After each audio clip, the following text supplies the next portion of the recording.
I ran to my living room because I legit almost forgot my water bottle quickly. And so when the song was like halfway ending, I was like, oh shoot, I'm missing something. And I realized, oh no, my water bottle I soon forget is now not there. So I literally had to like bolt out my room, was sliding across like a Mr. Frozo from The Incredibles. Thanks for the hydrate. And immediately had to like bolt back immediately. I was like, oh thank God, just in time. Because I do not want my song to end up being like a third, and I don't know what's gonna be randomly at the very least, but I made it back in time, roughly. Also, lurk well, evil, and also thank you for the 3 stream streaks, GT. Wow, it's cool, awesome, and everything. I'm out of slight breath. Jiminy Christmas crackle cakes. Okay. Let's go to the art screen. Let me music to art. Hope everyone's well. No, I'm fine. Trust me, I had to like slide across the floor, so I was using like more of my leg muscles than anything else. So I'm golden. Okay, let me get to the art screen quickly so y'all can see my actual like face and everything.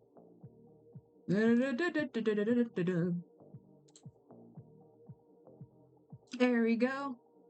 Oh shoots. It was a hello everyone. Here we go. Good evenings, at least in my end, or good time zones, everyone. Uh, it's like April. We're like almost halfway through April. It's like the 23rd now, which is crazy. I think I already said hi, but I'll say hi again, everyone. So, hi, Evil and Madre and GT, and anyone who's just lurking in the stream and such. How are y'all? I am kind of well. Because I mean I was doing some errands like earlier, so I'm a slight tired-ish from that, but not fully tired-ish. So yeah, I've just been running around, uh, just doing stuff. But yeah, I hope everyone had a good Earth Day yesterday. At least for me, I sadly didn't do it much, but oh, thanks for the okay. I already hydrated. Herb. I already like hydrated. Thank you for the and the posture check. We're never gonna draw. And thank you for the hydrate and the posture check. Also, hi Herb. No, do not drown me. Do not drown me, please. I don't want to be a fish again. I don't want to evolve into. I don't want to devolve to a fish. No. But happy late belated Earth birthday for Mother Gaia. Shout out to her. Yesterday was Earth Day. Um, for me at the very least. So we didn't do much.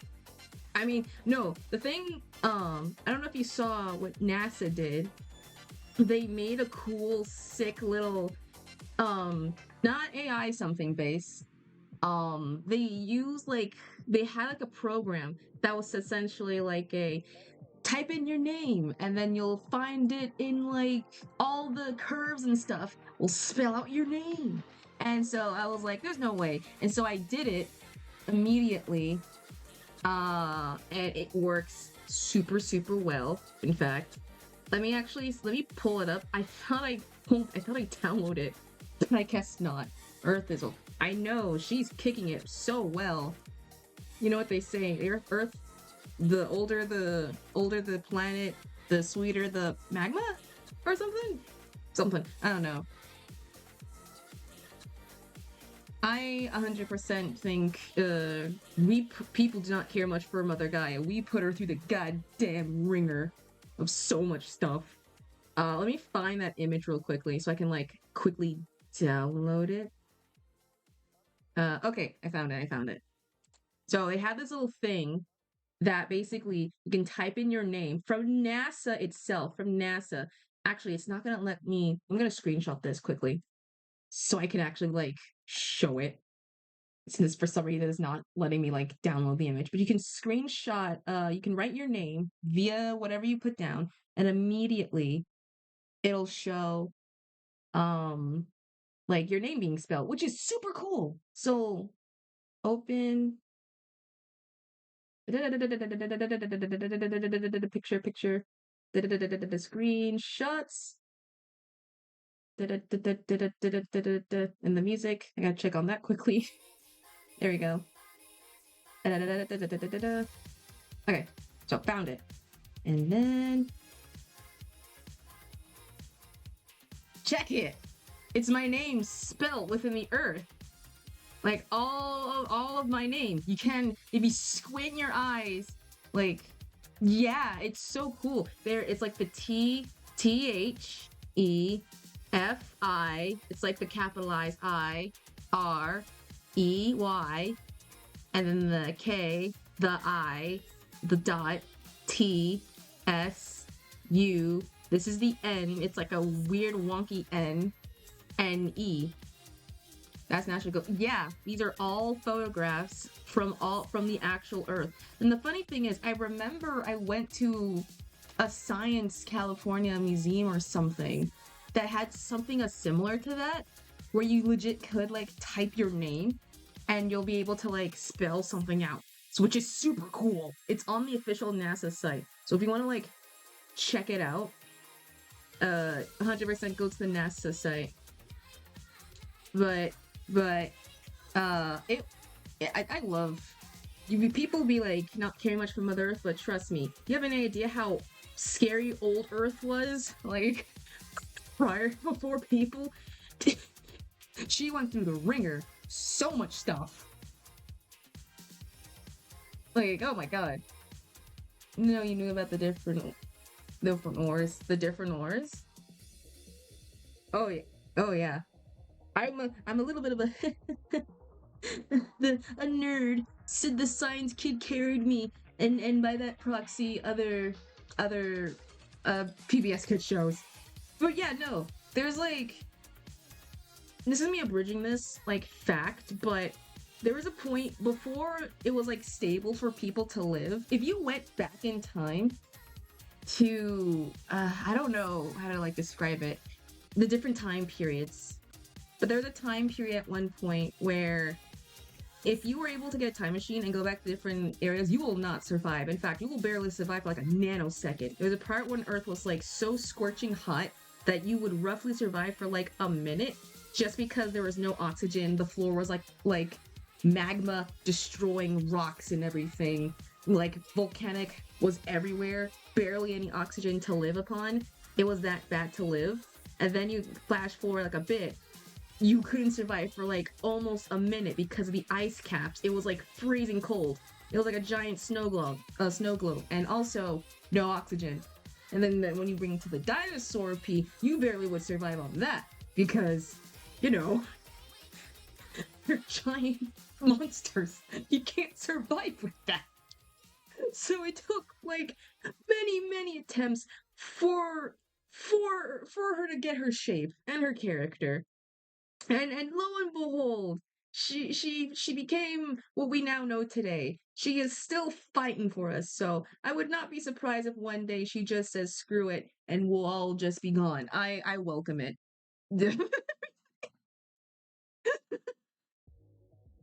And because it's Earth's birthday, that means you have to watch all the best movies that represents Earth Day, i.e. Wally. So yeah, I did sat in my room at 3 a.m. on my phone, low quality, watching Wally on the small phone on a pirate site, just so I could like cry again.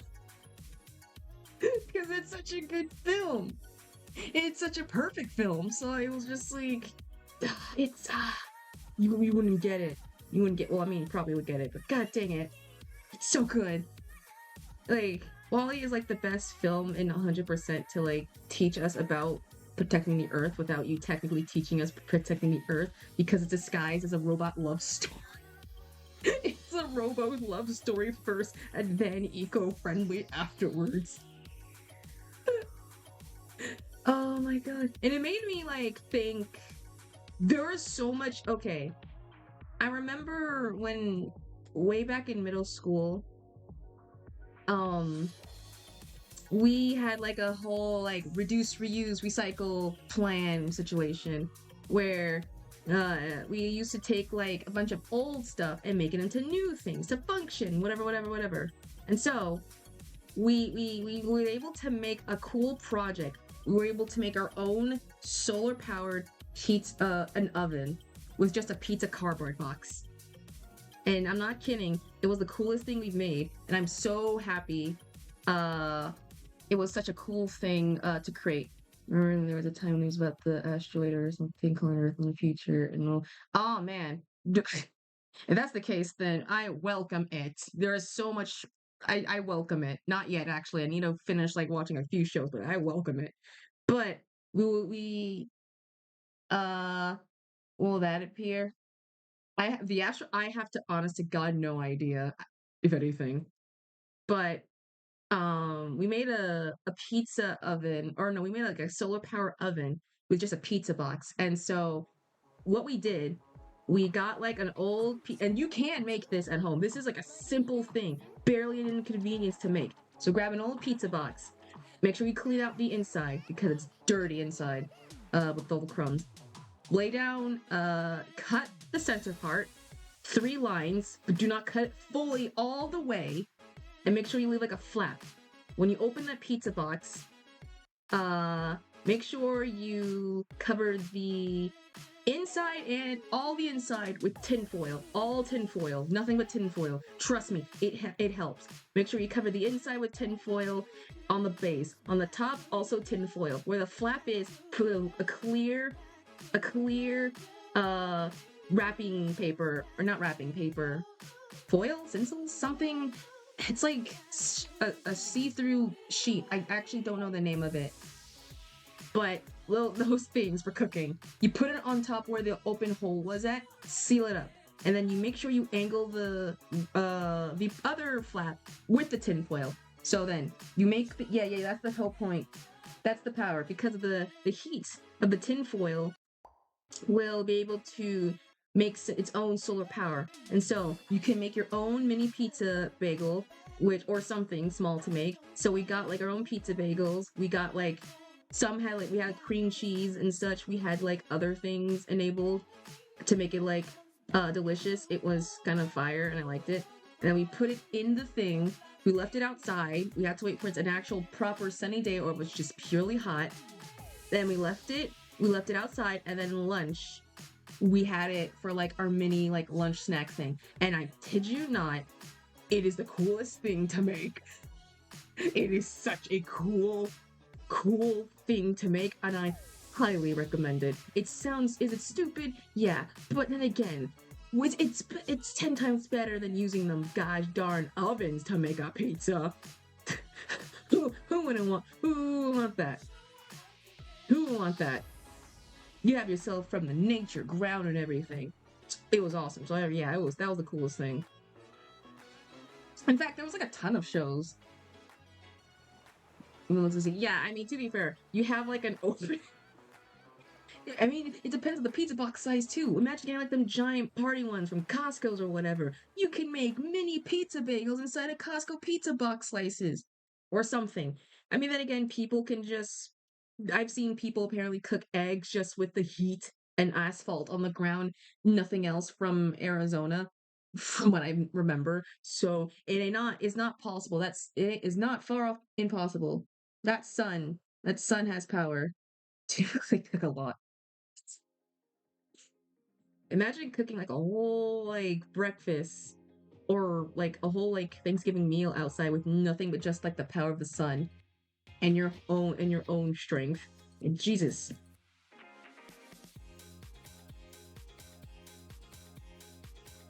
I mean, I watched like a food theory video of them saying like, is it possible to cook like an actual breakfast in the sun? And the answer is no, but don't do it for safety stuff reasons. Just don't do it. But we are just not helping it out. Oh no, it's possible. The sun is powerful. It's just the reason why we are not burning is because we are like far enough and we have the oxygen. We have many layers just like an onion, uh, of on our Earth. So we're not like immediately like dying like the Ash baby.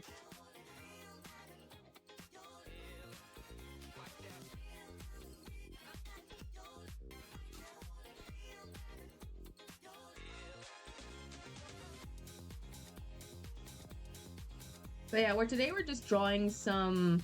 We're doing both a little bit of OC of Blake and Caleb, as well as I guess if I have the time, a mini Sona art of me, if given the chance. But yeah, there were some. Oh my god, trailers, dude! I have like a link, dude. Coyote versus Acme. Coyote versus Acme came out, and I watched it. I am in love with. I'm so excited. I. You may not know this. I am a hardcore Looney Tunes fan. I'm not the hardest core of Looney Tunes. I'm pretty sure there's someone better than me. But I grew up with old stuff. Looney Tunes carried me. And my god, I am so happy it's finally like gonna be out. Thank you, Ketchup Entertainment. And to anyone who's gonna be like, oh man, this is gonna look shit, like, and the point is, it's out. It does not matter. It does not matter if we think it's going to be bad or not. The point is, it's out. We're giving it the support it needs because this film was shelved while it was already completed. There's a difference. If it was like a bad film and was barely like half done, then still don't do it regardless. But it was a completed film with a stacked cast. John Cena was in it, and yet it got shelved off immediately. Because why? It was not going to make them money, according to the previous Dan Slobnots, whatever. And so it needed to be released. Like Looney Tunes has been in the most enigma space for like medium stuff that barely anything has like nothing new came out of it. The newest thing that came out was The Day the Earth Blew Up in terms of like their media release. And even with show, the recent show was Acme University, and that barely made the cut. It's just in like an enigma of like being relevant and not. And it's the parts to be relevant. It's Warner Brothers. Warner Brothers is Warner Brothers made the Looney Tunes. It's like like with Michael Rat with Disney. Bugs Bunyard is with the freaking like Archer symbols or whatever. And so it's so upsetting when like people are thinking like no one's gonna get Looney Tunes. They can. You just gotta incorporate it enough to like, you know, make the people know. So I'm super happy that it's going to be out in the theaters. So this is me making my statement. Please do not pirate the film. Watch it in your local theater. Just go to your theater, please watch it, and then tell the people to also watch it. Because here's the thing. I don't care if it turns out bad. I just am happy to see it. If we give it enough support to sell that, you know, it is a good, you know, film, it's going to look so badly on Warner Brothers. Because this isn't the first time a major studio company have decided to shelve or sell off a movie because they think it wouldn't be famous, i.e. K-pop Demon Hunters, giving it away to Netflix, and oh boy, you can see how pissed they are. So yeah, that's my big stance. I'm gonna watch it. Obviously, I love Looney Tunes. I watch that one all the time with my auntie. With my auntie a lot. Like seriously, every old Hanna-Barbera, every old like slapstick show, all that stuff. Looney Tunes carried me. Looney Tunes carried me. Like it old, and this is not me being like a boomer statement or anything, or being like, oh no, back in my day. No, there's some good shows now today. I'm just saying like people just don't know the old stuff. Or like anything from like a decade because people assume like they're not gonna get it. They will get it. The people who want to make it will get it. I know my stance. The people, this is like the best way to reimagine the scene, and oh my god, I cannot wait. So I'm gonna beg my friends and such like, guys, change your plans. We're gonna see the Acme movie. That's coming out. I cannot wait. I'm just Looney Tunes oh my god. Like, you gonna tell me you're not gonna see like Tweety with a goddamn shotgun? You're gonna pass up on that? Like what? Also, hi Mookie. We're just in a little of me like hyper excited slash me ranting about like Coyote versus Acme finally coming out. Because no, if that does well, there's like a ton of other, and that's just the one of the rare instances where a film, well, not rare, I think there's like a couple new films. Oh, we're Coyote versus Acme is finally getting released out into the public for once after being shelved away and people protesting. And you know what? Shout out to the actual guy who, if you remember, had an actual Wile E. Coyote costume and was outside Warner Brothers Studios with the pickaxe, going back and forth in the rain. Give him an applaud. God dang it. If not with him, we would not end like 1,000 other people. But he, I feel like, started the whole thing off. So I am just more so just I cannot wait. And here's the thing: even if it is shit, if it does well, you know for a fact studios are gonna be looking at this more than ever because they're gonna realize that, maybe we can give like others. We don't have to tax off all films, if anything. They're gonna see this as like a turning point. Either it does bad and big studios are gonna be proven right that they can shell off things that they don't deem amazing, or they'll be proven wrong and they'll be realizing that, maybe we should not shelve the things. K-pop Demon Hunter is also an example. It wasn't shelved, but it was given away to Netflix. And look how much bank Netflix now has with K-pop. Seriously, in every ads. McDonald's, like toys are coming up. The concerts are coming up. The awards it ran. Not underneath Sony, underneath Netflix. All because they think it wasn't going to be successful and they think it wasn't going to be tailored to little boys. And god dang it, little boys are like into that stuff now of K-pop. So I'm like, yeah. So I am watching it, and so I'm telling you to make your Warner. Dude, I'm more happy that the voice for mainly the most Looney Tunes stuff, Eric Spulzer? Eric Spulzer? I actually don't remember how to pronounce. It's not Erica. That's a more Eric something.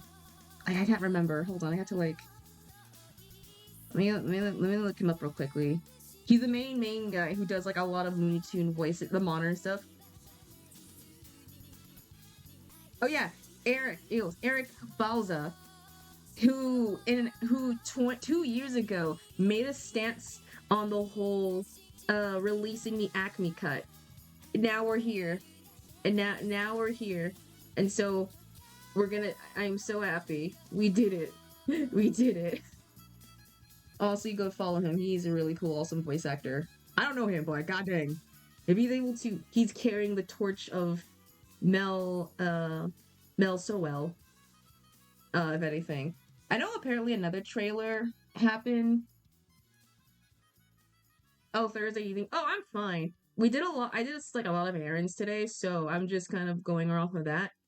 But I'm good, if anything. So I'm just relaxing.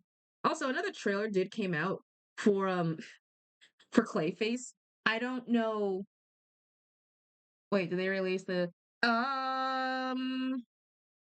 did they? I feel like they did. I don't know when's coming out. Hold on. August. I think August 28th. So more summer. So that's like a perfect summer film. I have not seen. I can't really say nothing about Clayface because I'm not really into the superhero genre. But I will say, someone is gonna have someone's having a lot of fun with that water tool effect to make the images be blurry. They're having fun with the water tool. They're having a lot of fun with that tool. So they're having a lot of fun with the promo on that. If anything. Oh my gosh. But I can't really say nothing on Clayface because, like I said, I've never seen it. But I can say so far it does look very promising. So if you are a fan of it, also go and watch it. Imagine the I okay, no. That's my fear.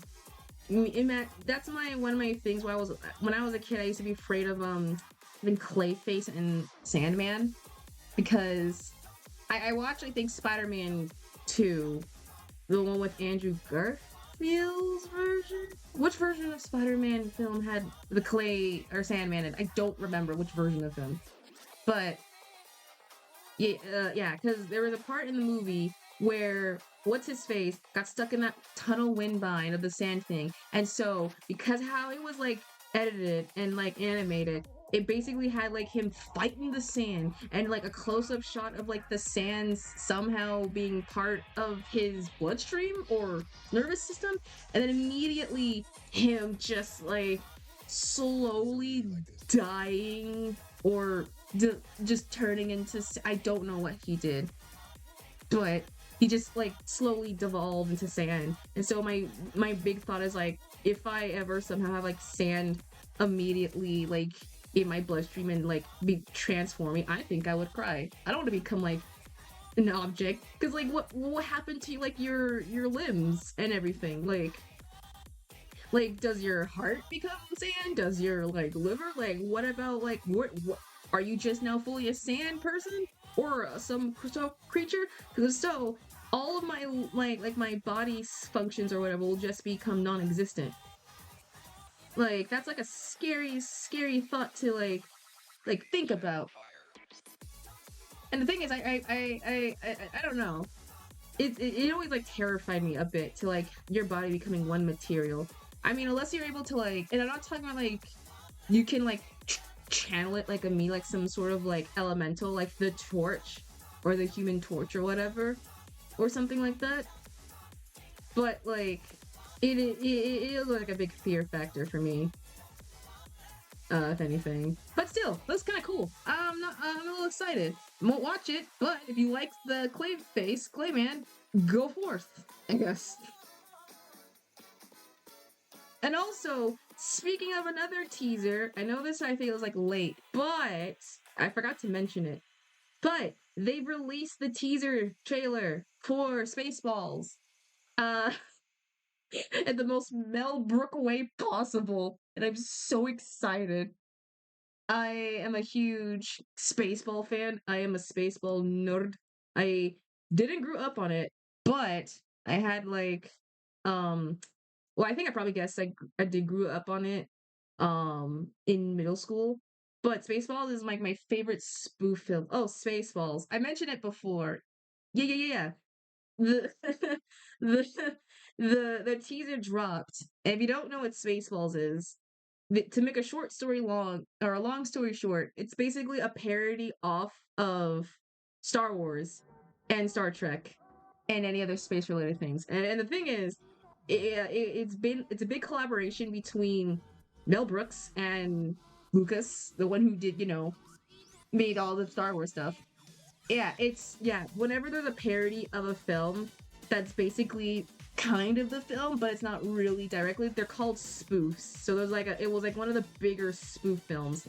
But Mel Brooks was like, "Hey, Lucas, can I use some of your effects from your Star Wars stuff to make, uh, you know, my film?" And Lucas was like, "All right, sure." But you cannot in any way make it look 100% like Star Wars. It's like, I bet. So we'll make the main guy look like, we'll make our Han Solo guy look more like the Indiana Jones guy. Is there a possibility of parodying of a parody of a film? I'm pretty sure there is. At that point, it'll just be called flannerization. Because usually, there's no way you cannot spoof a film. I mean, you can. I'm not saying you can't. But the charming of spoofs is how they're basically just a ripoff of, like, they're just ripoffs of the original, like, film. So ripping off something that's already a ripoff will kind of not... I mean, you can. It just won't, like, hit different. Oh, it's like a term. Flannerization is just, like, you take, like, a character and you just, like, kind of exaggerate, like, that's something specific about them. to the point where that's like what their all known trait is. So parodies are like bootlegs. They're legal bootlegs. That's the difference. You can use them. They're legal. They're not like if it's like making fun and having like a parody. Like there is one for Spaceballs, Star Wars, and things like that. And there was one like called The Purge, which is called like the spoof like version. I think it was called like The Drink, which is an actual film, which is an actual thing. As long as it's just like you get like the permission from like the ones I think who made it, and you're just aware that it is just not, it's not one to one, it's fine.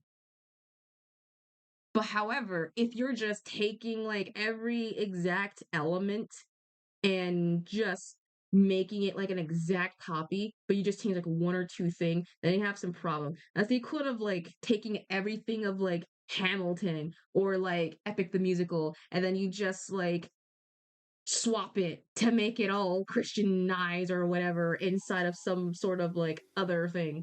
That'll have some problems. That'll have problems. But back on the Spaceball thing, it's a lot different. Oh yeah. But back to the Spaceball. They released the teaser trailer, and Mel Brooks, I completely forgot this man is 99 years old. It's ancient.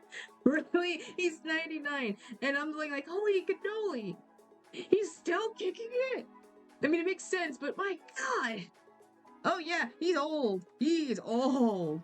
And so, there was a teaser trailer for the release for, you know, his announcement that Spaceballs is coming back. And there was an in-joke that in the original film, that was basically, it was an in-joke thing, because since they never really make merch, they had a good joke sequels like, we'll see you back for Spaceball 2, The Search for More Money. And that was like the joke's title if they ever made like Spaceball 2. But now they are making it, and so people are, the actual sequel is called Spaceballs, The New One. It's called The New, and people were like kind of wondering like, why is it not called Spaceballs, The Search for More Money? It was right there. And then Mel Brooks was like, now you might be wondering why it's not called The Search for More Money. Well, I found it. And it just smash cuts to him like with a bag of money. Like, yep, I found the money. It's right there. And so we're gonna make a new Spaceball called The New One. Because it's new. It ain't like the old one. It's new. And I'm just like, oh my God, Mel Brooks, he still kicks it. He still gets it. He got but that was like the most long-winded joke ever for that joke ever. So that's why it's called The New One, not for The Search for More Money, because he found the money. He already found the money. And it was, and so yes, when it does come out, I will be ranting out about Spaceballs, and I will not shut up about it. I will be in like my mode of just like, all right, because I really like meta stuff. It's one of my favorite, like, done right, meta done right. And so I cannot wait for when it does come out. Trust me, if I was ramping like this when I was talking about JoJo's, I'm gonna be like this one, Spaceballs. I like meta humor done right. I think that's why half my personality came from like fourth wall-y stuff and like every show that has like at least a fourth wall type character. I think Spaceball like kind of shaped my personality. No, Mel Brooks shaped my personality. Hold on, because he was like in a bunch of other things that I just forgot he was in until like my realization, like, oh yeah, he was in that. So I cannot wait. And the fact that this is special because they brought back the actual voice of the original Dark Helmet himself, Ricky Moranis. You don't know about Ricky Moranis. He was in a lot of, he was an actor who retired. But he was in other cool films. He was in the original Spaceballs as Lord Helmet. He was in Honey, I Shrunk the Kids. I think Shrunk the Wife. I grew the baby. and but notably was in Little Shop of Horror, the musical, which I actually do like. I think it's a fan. Little Shop of Horror is a good fan film, but he retired from acting for like a while, and so this is the first time now he's actively coming back to act. So that's like a big thing. That's like really big. Because there was no way they're gonna do like if he never came back as Lord Helmet, there'd be no way he came back from. Yeah, he did. He hasn't done acting in like the last. He's not an actor. He kind of stopped halfway. The last time he did acting was I cannot remember. I'm trying to find Oh yeah, he kind of stopped acting because I think he was becoming like a dad or something, and like had like a stay-at-home kind of thing. So he more or less kind of like stopped, kind of acting. I mean, he did something on the side, but he wasn't like a full-on like limelight movie setup and everything. But this is like the first time like a hot while that he's coming back, and so no one can play Dark Helmet like he can. And I'm serious. I'm serious. Like, have you ever watched like a show where or a movie where like the actor once an actor gets into the role of said the character, they just become that, and you're like, yep, that is 100% that character. They play that to the T. That's basically what Lord Helmet, Rick Moranis is to Lord Helmet is. Like, he played that role, and you cannot just not see it as him. So I'm very excited. I mean, the cast is already like kind of excited because they already have like a lot of more other people. Josh Gad's in it. Is in the thing. Who else was in it? A lot of people are like gonna be in this. So I am pretty excited. I don't know what role they are in, but I hope to God it's just as fourth wall breaky, just as like stupid as the original one, and they have smuggle in like every single reference as they can possibly can from that to now. Please, I please. I'm very excited for it. I really love I love spoof films so much. But oh yeah, apparently Anime Watch or Anime 9 or something, there's an anime pirate site that just took down, and so everyone's freaking the frick out. I think it was Anime 9, but an anime site, we lost an anime site today, boys. We lost one. We need some 07s. It's a terrible day. It's a terrible day. What? Yeah, people are like, look, the one rule when it comes to pirating sites is you don't say what the sites are from. That's like the one rule you need to like know, because the world's expensive. It's already expensive as it is. So why the heck are you gonna blabber out to like the big corporates like take down the sites? Dude, we can't live back. Half the shows we used to watch were like 360 frame or 360 images shrunken down on the corner site somewhere on like a video. And like I refuse to pay. That's why I had to like, I don't have Disney Plus, so I couldn't be able to, watch like Wally. So I had to go to an actual site. What's my anime pirate site? I'm not gonna say all the names because I know the government's listening to me on my phone device, but there are sites sometimes that are dedicated to people who more so want to watch something without the needing to pay. And the problem is the fact that because, they're not paying it to, the corporates, they're tracking them down in order to take them all out. And so the biggest one, it's been down. So Kiss Anime was like the biggest at the time site for people to pirate things from animes and things like that. Yeah, they'll go in your phone lucky. Oh yeah, they're very, very lucky. I could just spew about some dumb nonsense and they'll be able to like, what the hell are they talking about? But Kiss Anime was like the biggest site when it came to like pirates. But unfortunately, because it got taken down, people are now scrambling trying to find alternatives. And so the biggest internet rule is not an internet rule, but just in general, if you want to watch something illegally that's not like terrible, and you want to share it, do not under any circumstances say the actual name of the website. That's like a golden rule, because they will listen, they will hear, and they will take it down. And so we had so many sites that have like, that's why I'm like literally just stick quiet about what sites I'm on. I don't say nothing because I know for a fact it will be taken down, if anything. Because in my main source, I have like one site where I watch a bunch of like actual shows and stuff. The minute that gets taken down, it's over. Like seriously, where the hell am I gonna watch my More My American Dad episodes and stuff? God dang it, during this time and age, like really not good. But yeah, that's like, it sucks that it's down, but people need to realize that's just stop saying the name of the website, please. Am I gonna watch? Yeah, where am I gonna watch? Back in the day of early YouTube, people would upload full episodes of animes and like 4 parts titled and this is no joke. I think it was like Dragon Ball episode 1, part 1 out of 4, on like a 360 quality on the bottom corner of the screen. Or like Powerpuff Girls Z, which is just basically always just in the 360 like quality. It never changes. It never will change.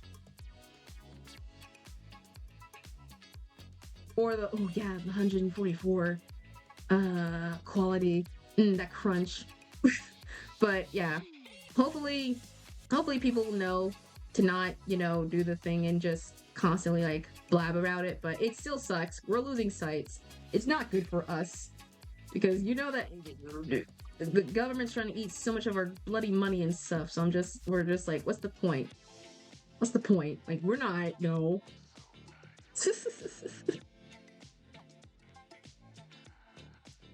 Yeah. Speaking of, okay, well, yeah. But yeah, today we're just gonna draw some OCs.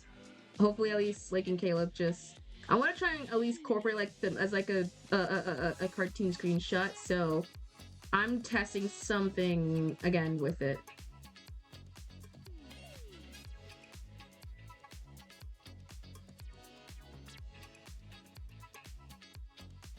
I swear more sites are, and I was okay. Remember a while my birthday stream, I got the interactive buddy to actually work. I don't think it was me bugging it out or anything. The site works. Just for some odd reason, that day I was trying to play it just didn't work. But we were, well, I was on it playing again, and I realized, yeah, I don't know if I'll play it again because we're just doing art for now, and I don't want to, like, get rid of that little bit. But what we did, I was able to play it around, and I'm gonna rant also about Interactive Buddy for a bit, because that site has, like, a lot of key features. So Interactive Buddy is Interactive Buddy is the one game that I think teachers literally said, like, actually I need to tell you about the history of, like, since we're on like the ending of like sadding sites, I'm gonna tell you like the gloriness that was Y7 Y8 games, because I feel like there's a lot of people who actually just don't know that site or what those sites were. Okay, so long internet in the history of like early 2000s, when Flash was, actually Flash, and we had it everywhere. The 2 sites that I always played on, and by that proxy, they were the sites that teachers always tell us not to go to, was Y7 and Y8 games. Now, is the reason why because, were they like secretly showing us like very explicit content or things like that? Or were they showing like a site for like vulgar like nudity for apparently middle schoolers to show or something? No, it wasn't really vulgar stuff. I mean, well, to the eyes, to the teacher, it probably was, but it was just like a Flash sighting game where it was just a bunch of, into their eyes, quote-unquote rude, mature themed games that kids should not be known to play, as it is not for their sake of heart. a lot of them having involving of gun violence and like in the game and like things that involve with like like I don't know, like other weird dumb stuff. And the weird thing is, it's the fact that like um, they're not they're not wrong. Half the games are like kind of there was like a weird genre of like how they're played out. Like it was 99% for boys, so a lot of the games were just for the boys in terms of like violence and shooting and like some dumb things. Like if you want to play Minecraft, that's like your closest to get on either of the sites. They'll play like a cheap version of Minecraft, but it's all Minecraft nonetheless. And then yeah, Whack Your Boss was like the reason why Whack Your Ex, Whack Your I think it's like the burglar or like Whack like the stalker or something. But there was like a ton of games essentially that that were I guess not appropriate for kids at the time. Since, you know, they're basically games about like you shouldn't be like, you know, playing these games. They're not meant for you. You should play Cool Math, which technically was like a not a math game. Still, math nonetheless. Ish.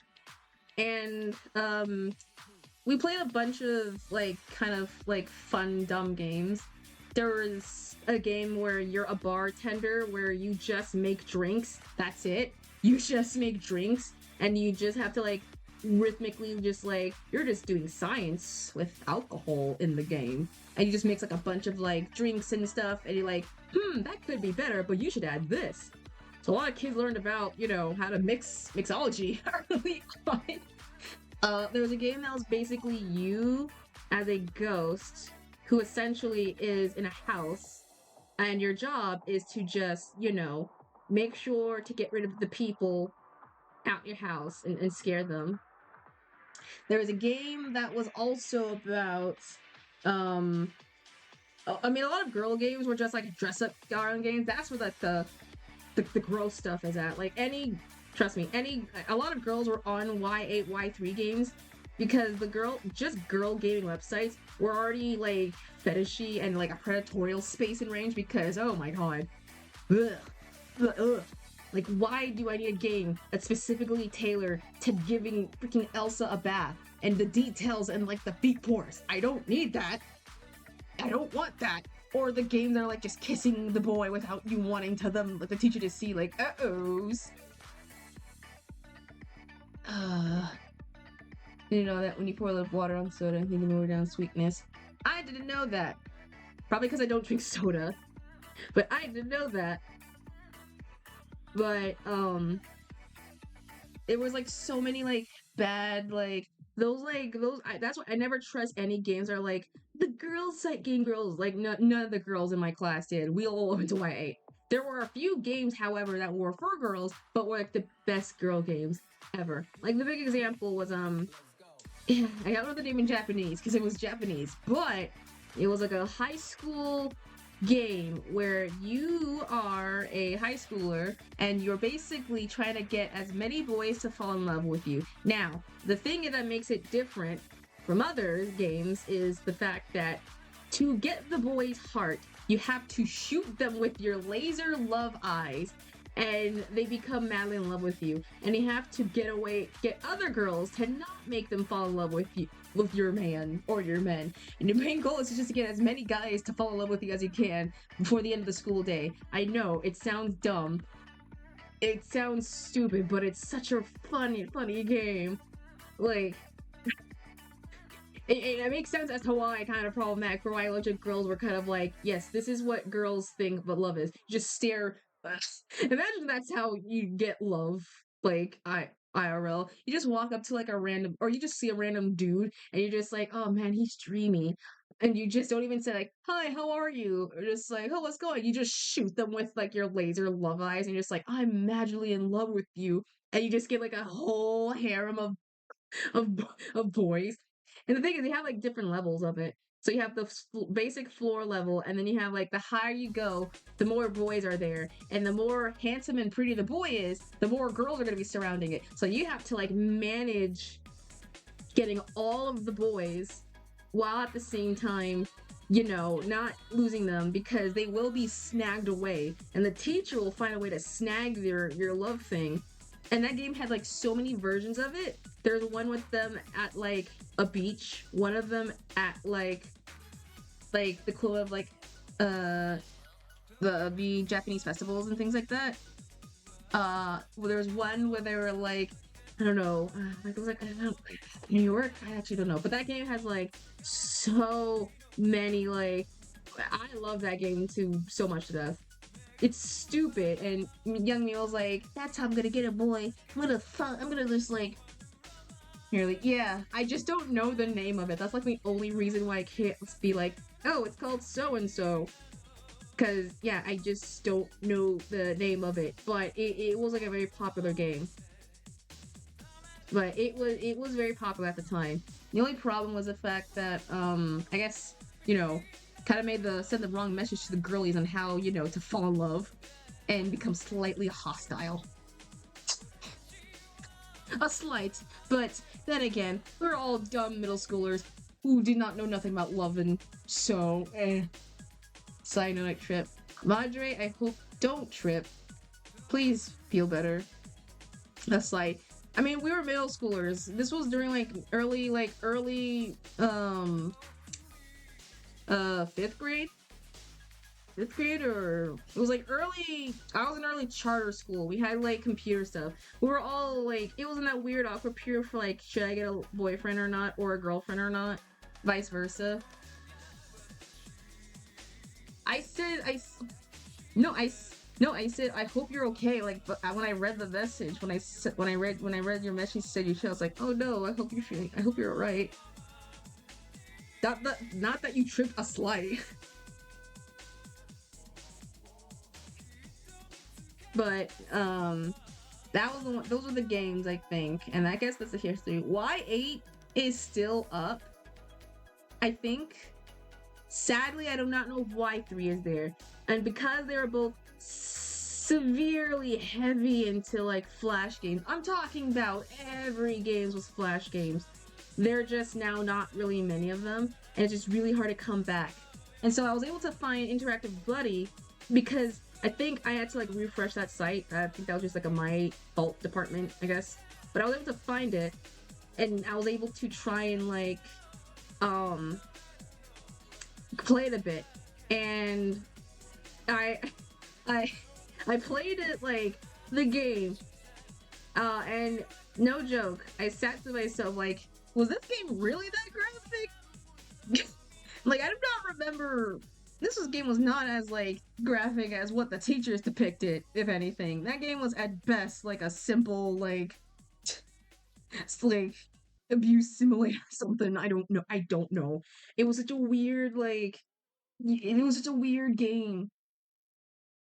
Zero the first one to make games about liking something or someone. I mean, yes and no. It's not part of the same series, but it is essentially part of the whole like there's a ton of game eras that are like basically that, like I said earlier. And I guess that part I'll say is a little bit of violence because I don't wanna, go up to like a random person who I don't like and then immediately just imagine 1,000 ways that I could harm them. That's not cool. So I'll give them that credit. It's not cool. It's a little bit scary. If anything. And thankfully there was like a bunch of like I watched people who played the game to do understand it, not me. I was too much of a chicken to do so.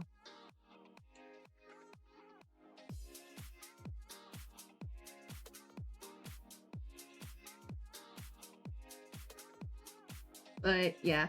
And sadly, since a lot of Flash games are like kind of gone, it's very hard to really capture that magic again of like early Flash from 2000 I don't know when Flash was like it was like 19 something something to like whatever early to late 2000s. I don't know when it like ended off, but it sucks that it's like gone. The only closest to having Flash games is freaking whatever Cool Math games are. The only problem is Cool Math games also barely have Flash games that I like anymore, because half the games that I played there were also gone. Kick the butt. Oh my god. Yeah, I think Interactive Buddy is the thing that came kind of from after Kick the Buddy. I did not like Kick the Buddy. That game was like stupid to me, even as like a kid. But I remember just playing it. And so while but last night when I was like actually playing like Interactive Buddy, my mind was like, was this depicted as always graphic? Because it was like stuck in a time period of like 2007 or something, or whenever it came out. I don't remember, like early 2000s. And so the whole point of the game of Interactive Buddy is like, it's no story. You just like kick the living crap out of some small dude, and then you get money from it. And so I never, and that was it. Like, I kind of leveled up halfway because there's cheat systems. I found a cheat system that I used to doing a lot in order to to get the money quickly.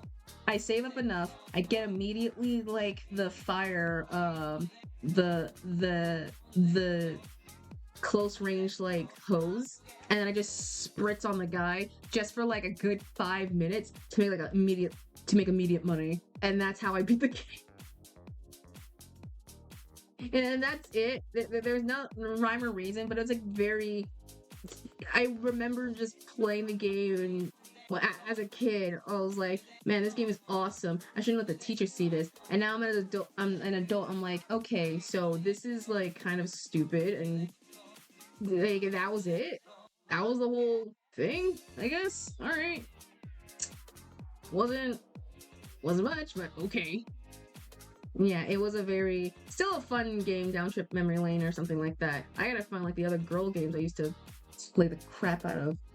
Freaking horse games and everything were just like, oh my god. I wasn't an equestrian, but god, I loved horses. Enough that I went to like horse camps and things like that.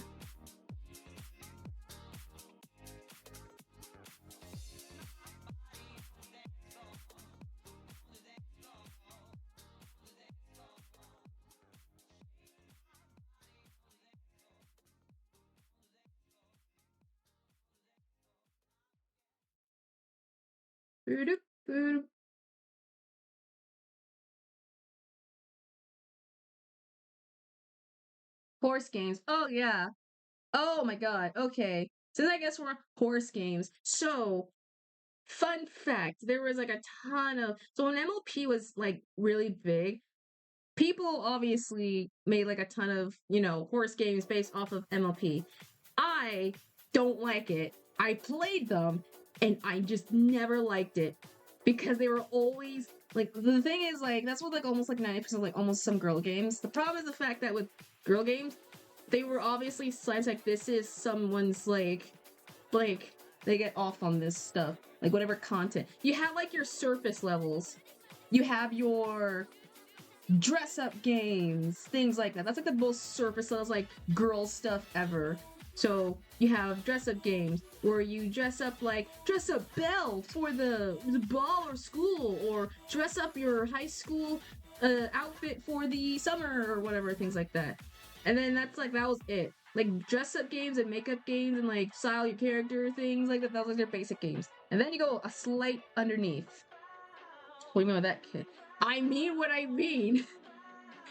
Internet was a wild time way back then, and people realized were not, they were not scared of of the crimes they commit. In fact, they were just they were open almost. We were just kids. We didn't know nothing about it. It's just and we and young me and like a young group of my friends, we played it. We just didn't know it was like fetish, but we played it, which sucked, and I hated it. And so the basic surface levels were just like dress up games for girls, and that was it. That was how far. We didn't get to that part of where there were like scary things, but I've heard horror stories of people finding those games, and they were just like, this has ruined my childhood. So thankfully, at the very least, I don't know what our teacher did to our computers, but I think they made it to that way. Certain games actually are able to not go through a certain little thing or something. So we were able to at least play somehow like surface level games. Yeah. Oh yeah. Just when Elsa got big, you could not escape from any single game from her. Seriously. Every dress up game, every like help Elsa give birth to baby or whatever. Or oh no, Kristoff and Anna are kissing in the theater. Tap this button to make sure they keep kissing or not. I don't know. There's like some weird premise. Dentist games. For seriously, there's like a ton of those types of games, and I do not know for like me why. Why? I don't know. Do they think that's all what girls are? Kissing, fashion, and well, no, there's Barbie. I don't want to say that, but still, those real. Oh yeah, they were real. They were real, my friend. They were real. Chat. It was terrifying. I am not a freak though. Thank God. I did not. Thankfully, I was able to raise up on cool math games, but those are rarely like that's why I never really paid any more attention to like a lot of girl games because I mean before then I was just like I don't want to play girl games. I want to play the cool games and things like that because it looked way more interesting. And then yeah, but knowing the fact that a lot of them were like just on predatorial stuff, I was just like, ooh, okay, so I dodged like a quickie bullet right there, not getting like trauma dumped, if anything. So yeah.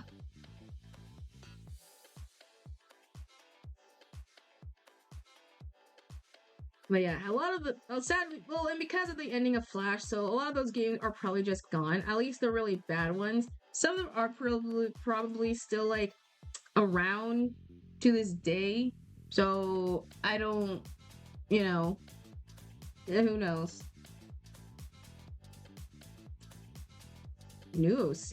Ooh, that's cool. Was there? That's sick. Are they gonna be like super impossible questions? Oh, the impossible quiz!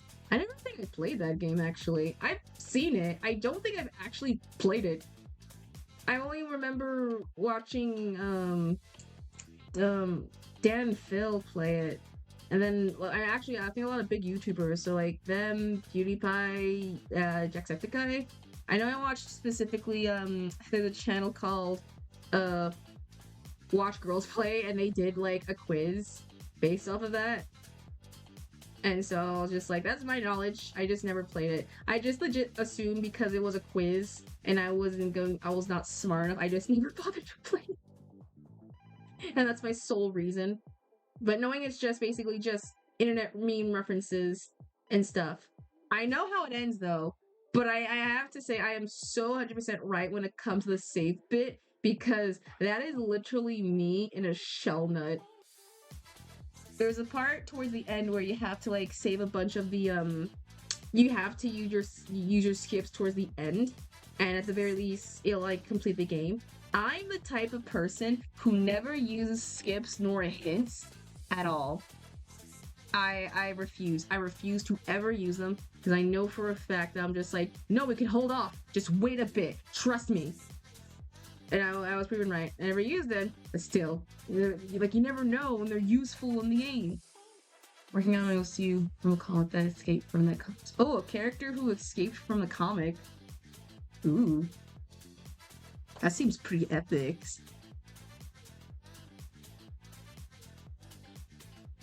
Oh, wrong thing.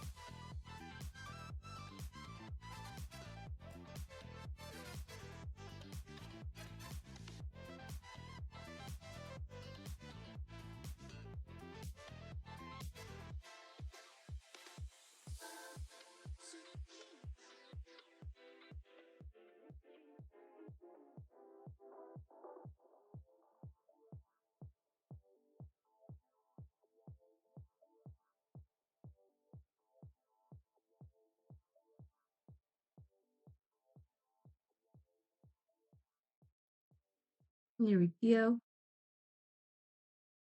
What? I had like a thought in my head. A couple days ago. If I were if a zombie apocalypse, I don't know why I got like a lot of my TikTok feed was just filled with like those interactive like, can you survive a zombie apocalypse? Slay, what would you do in this situation? Whatever, whatever. I had to like think to myself, if realistically there legit was a zombie apocalypse, would I be able to survive? I like realistic, like picture like right now, chat. Like right now, all of a sudden, like the next day, the zombie apocalypse kicks in, and like there's already a mass like hysteria. There's already people like going into like what would you realistically be able to like survive that or survive the apocalypse, or are you just gonna like accept your fates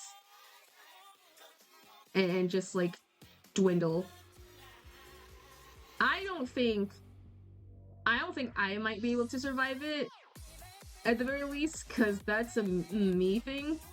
At the very least, I mean, I might survive-ish. I do have some weapons in my room that I think could be used for like the apocalypse. I do have like three katanas at best. So, and and if anything, and this is not like those like, well, I'm gonna drop dead things like that. Like if somehow apocalypse were to happen, how would you like to survive the things? Because you need rations and foods and things like that, and so people need those to survive. And so, I remember when I was young, I used to make myself like a rationalized backpack that had a bunch of like small things to help me like protect from the little those katanas of Samurai Jack. No. And I got them from some great fencing skills from Sir Tom, I guess. I don't remember his name. But I remember I had like a bag that was just filled with like what I thought was neat to survive. I had like one blanket, one pillow that I got from an airplane, the things that they give you from airplanes when you do long travels, a couple of water bottles, somehow a flashlight, and a couple boxes of raisins, because I knew raisins could never expire. And so that was like a perfect ration of foods and such. I'll survive off of raisins, not counting the whole other things to survive manually. But I was like set, and I don't have that rational bag because the raisins did kind of get like bad to the point, and like gnats were kind of like swarming a bit. But I remember I used to be so mentally prepared for like the day that the end of the world when I will come and such. I was like, I'll be ready before that happens. Thankfully it hasn't yet, but we are somehow slowly, I feel like we're somewhere at some point gonna reach an Armageddon state where we're like Mad Max everything everywhere, and we're just gonna have like people on bikes just gonna be yelling, "Witness me!" Like, witness me! Or I don't know, from Mad Max.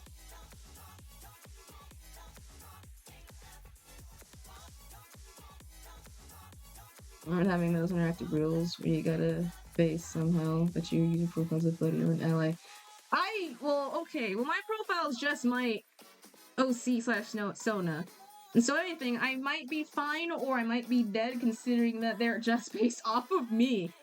Half my characters are always based off of me, with just some extra features. So I might survive with me and me. I don't know. Maybe I'll survive. I mean, I kind of like, I gave myself like tune power, so maybe there's a chance I'll survive. We'll just carry on nothing but infinite like Kitsune 1, Kitsune 2. Well, no, it'll just be the actual IRL me. It'll just be IRL me, and then whatever art my actual Sona VTuber me. That'll be the only like the only. Ow! Jesus! Crike almighty! Ouchies! Oh my god. Ow, my head hurts. Why'd you do that for, monkey? What the heck? Who did that? Oh yeah, I wonder who. I wonder who. I wonder who would do that. I can't throw anywhere else. I turned off the redeem. You don't throw the... Vladre, the thing will be back. I had to turn off for a bit. I was having some weird funky problems. And plus I didn't know how to like set up for like other things. Boo. What do you mean? Boo. I give you an inch of something, and then you wanted to like use that small slight power to abuse me. What did I ever do? What did I ever do to deserve this? Why are y'all booing me? Why are y'all booing me? I want to. It will be. It will be. Oh my gosh, you guys are. You got. Why are y'all booing me? What did I ever do? I'm just. Don't worry, it will be back soon. I just gotta work off some kinks off the thing. Just give me a whole minute. It's funny. I know it's funny. I know it's also funny, but it's still. It was very like a rush thing when I had to like figure out how to like work the thing out. So yeah, I want to add some things. I had to turn off temporarily. Sure. What do you mean? My God. I give you like a slight sense of power, and you want to use that slight power to like abuse me, which I give you the permission to fair, but like, my God. Trust me, I love having the tits on. It's cool. I just didn't know how to, I gotta still work out the things. It was very hard. I'm still trying to work out like the kinks. It will. Oh, blush me. It will be back, promise. Blush me. Oh my God.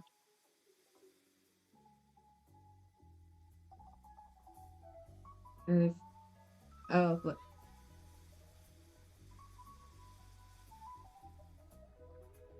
It will be back. I just gotta figure out how to add like some other things. Trust me, when I'm like gonna film my bike. You guys really like throwing things. I gave you like an inch of something fun, and you now like bring back the abuse. I'm just like fine. It's like it's time for you to throw things at me. Time to throw shit at you, Kitsune. Like yes, chats. Fine, chats. I'll do the thing. Oh my God. Okay. Funny story happened at work today. I I was at work yesterday morning with me and my manager, and so we were just mainly the opening morning shift, and that was majority it. And so during that time, we were like, we were just talking, we were just getting to know, because it was just me and her for like a bit. So what else were we supposed to do? But anyway, I was finishing helping out with some customers, and I went back to her, and then they mentioned like there was a tea shop we had across from our outside plaza mall that basically was a that was a what was it? It was a it has an outdoor like tea shop area. You can have tea parties and events and things like that. It was super cool. I didn't know we had that in the area. And I was like, oh my God, that's really cool. And the manager was like, yeah, that is really cool, huh? It's like, I think you might like it. It's like, oh, what gives you that? And so like, I don't know, you give off a tea energy. You give off like you drink tea. And so I had to like mental like stop for a bit. Thankfully there's like not many people there, and so I was like, you're the type to drink tea a lot, aren't you? And I'm like, you're not wrong. She isn't. They aren't wrong. That's the funny thing. I got clocked in immediately, like, yeah, you drink tea a lot. And I'm like, what gives you that indication? Like, I don't know, it's just how your vibe and your energy, you kind of carry it off. Meanwhile I look like I drink coffee, and I'm like, they are not wrong. I don't like coffee. I don't like tea more. That's the funny thing. Like that's like the funny thing. Like, do I give up like the vibe that I legit drink tea? Apparently. I give up like the energy of like I sit. Do I? Oh my God. Oh my God. Am I that like refined in a man in waiting or a lady in waiting that I'm like a tea boy or tea gal? That's fucking funny. I'm confused. It's basically like usually when it's just a silly joke she made. Usually sometimes drinks usually have like some energy, like what you prefer drinking more. Like I mean I drink juices more, but I do love tea. I love tea. Do you drink tea? No, no, I do. That's the thing. I actually do like tea, like a lot. For more than coffee, if anything else. And so it was just very funny, like like how they clocked me in immediately, and I was just like, what? The thing is, how I drink tea is a very dumb story. I was in summer camp. Like, I was a weekend summer camp, and so I was like one day like, all right, I want to drink tea. Where I want to drink something unique instead of orange juice and apple juice. So I went to the cafeteria, and then we went to a I found they had like some tea bags. They had some tea bags out there. There was jasmine, honey, and lemon, eucalyptus, and finally mint. Mint tea was the one I picked out immediately because I was already like slowly liking mint, and I got it and I loved it. It's tea. Oh no, it's lovely. The thing is, people put like sugar and cream and like milk or whatever in their teas to make it good. I'm the type, I just drink it raw. I don't put any of that stuff inside. That's the thing. I drink my tea like raw, like no sugar, no like no extra like other stuff. It's just bare. Like it's just bare. Raw, yeah. And the thing is, it was like years later when I was drinking also, like I was at an event drinking tea with my friend, and they were like, you don't put anything in your tea? I was like, yeah, no, I don't. Why? It's like, you know, you could put like milk and stuff inside. And it's like, what? Like, I didn't know you could put milk and stuff. Like, yeah, you can put like milk and you can put like sugars and creams and things like that. Like, you just drink it like from just the bag essence. I'm like, yeah. Because they didn't have, the thing is, they didn't have like the actual other stuff in the in summer camp context. I was in a kid's summer's camp, so we didn't have any of that other sugar or milk on the side when I picked it up. It was just nothing like that for weeks. And so, like, I just had no idea that you could actually add something to it. So I did, like, I tried one day legit adding like a sugar and like some like coffee creamer or whatever inside of it. I didn't like it. I didn't like it a lot, so I was kind of like a little. I was like, maybe not, maybe not.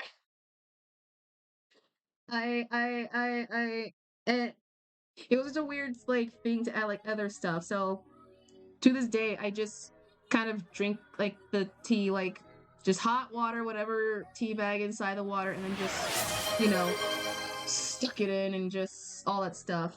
Also, thank you for the hydrate. I'm not gonna drink tea, but yeah. I'll drink coffee and energy. See, that's the thing. I'm not a coffee person. Coffee to me is not, I'm not gonna say it's not good. People say it's good. Oh, and the posture check. Thanks for the posture check. It ain't bad. I don't mind it. That's only if I'm like in a situation where I desperately need like if I need to be keeping up. Tea keeps me up. Like I only drink coffee if it's from like my mom's like cup, like whatever the heck she puts in her thing. I'll just take a sip and be like, all right, I'm satisfied. And be like, yeah, I don't like if I actually have a coffee, I just want that sucker to be sweet, just sweet.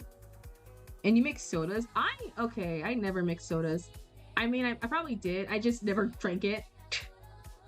It's like being like a wizard, having all the different like little styles of sodas to make the ultimate soda drink.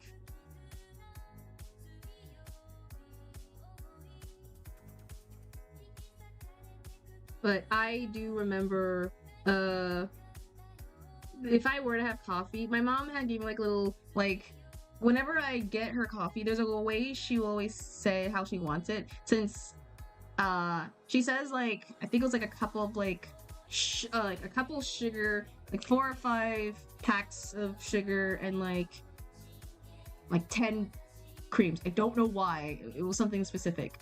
But if we do ever go out and it's like like an open like coffee making station or whatever, and there's like no rule, you can just make it how you want. She'll tell me like I'll add the cream enough to make it just as light as my skin, like as the same skin tone, and so it'd be super light, and so it'll be super creamy, like it'll be milk and sugar. I'm pretty sure that's a common way to make coffee. I don't think there's like you can't not add. I mean, people add like water to. No, they don't. Or no, decaf. Decaf's, I'm pretty sure it's just one. There's like 1,000 coffee making stuff. I'm barely knowing like half the things. Like there's Americano, there's an espresso, there's decaf, which is just regular coffee, but just with, I think, more water. There's like cappuccinos. I remember that one from, like from Dunkachinos. There's macchiatos. Macchiatos are like a thing that's like popular as well. There's like I'm trying to remember what other styles. Iced coffee. Iced coffee is iced coffee is like a super popular like coffee apparently from when I my old job. Everyone loved iced coffee. I don't know why, but they loved it a lot. And then there was it's very funny how people like, if it's like the dead of winter or something, and like I need coffee, and they'll just put in like, oh, this face is like way too bigger. I don't want the. They'll actually like, I want like my iced coffee in the winter time, not like something to cool me down.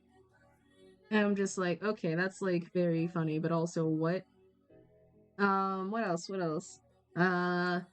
There was I already said macchiatos. Macchiatos, like I gotta know popular ones. See, I don't know much coffee terminologies, but I know there's like a big library of coffee terminologies, if anything. But coffee is like, I'm not gonna say it's terrible. Coffee's fine. I'm just more like, I like my drinks to be super, super sweet. And if anything, if I were to have some coffee something, the closest I'll have will be like a coffee cake. That's like my only instance of me like wanting coffee or whatever. And being like yeah, I'll have coffee. Coffee cake's like I think coffee cake is I prefer that because it's more it's more dessert than coffee. I want to try coffee cake. Oh, it's really good. I recommend it. If anything, I highly recommend the school breakfast coffee cake. For some reason, those are the ones that hit. The people are ravenous for those. Every breakfast time at school, in my high school, we always have every now and then coffee cake. And coffee cake's the one thing that people are like hungry for, and I'm like dead serious. Like I only get one, but everyone else, they love that sucker. They'll love that game. Also played Snakes and Ladders. I love Shoots and Ladders. That's my favorite. I love those games. That's my favorite. It has like so many iterations of its style. Jiminy Christ.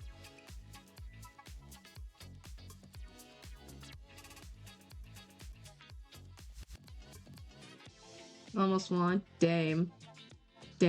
You'll get them next time. Trust. I mean, the game is based off of like, isn't the game based off of just like luck or just like being a good person or something? Like the minute I remember the version I played was called Shoots and Ladders, and essentially that game was it's a game where you have like a bunch of kids, and basically whatever deed you do good, if you step on the ladder, you go up, and any deed that you do bad, you slide down.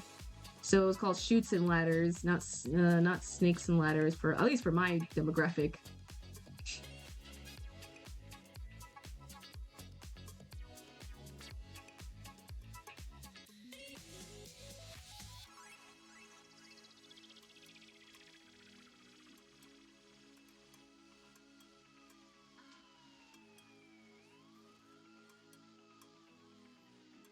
Oh, it's like my friend's version of It's Chaotic. Oh, I mean, it's more chaos than I'll be down with it. But yeah, there was like there were so many good fun board games when we were kids that I'm so upset that like not like that people barely ever talk about. Like my favorite is the confusion that was Mousetrap. I don't think we knew how to play the game, but it was there, and so that was it. Mousetrap was a game that is basically just you have to trap a mouse and that was it. But we were dumb enough; we did not know how the hell that works, so we were just basically making like or I like to call it the Rube Goldberg experience, the game. That was basically what it is, and I loved it. I loved it a lot.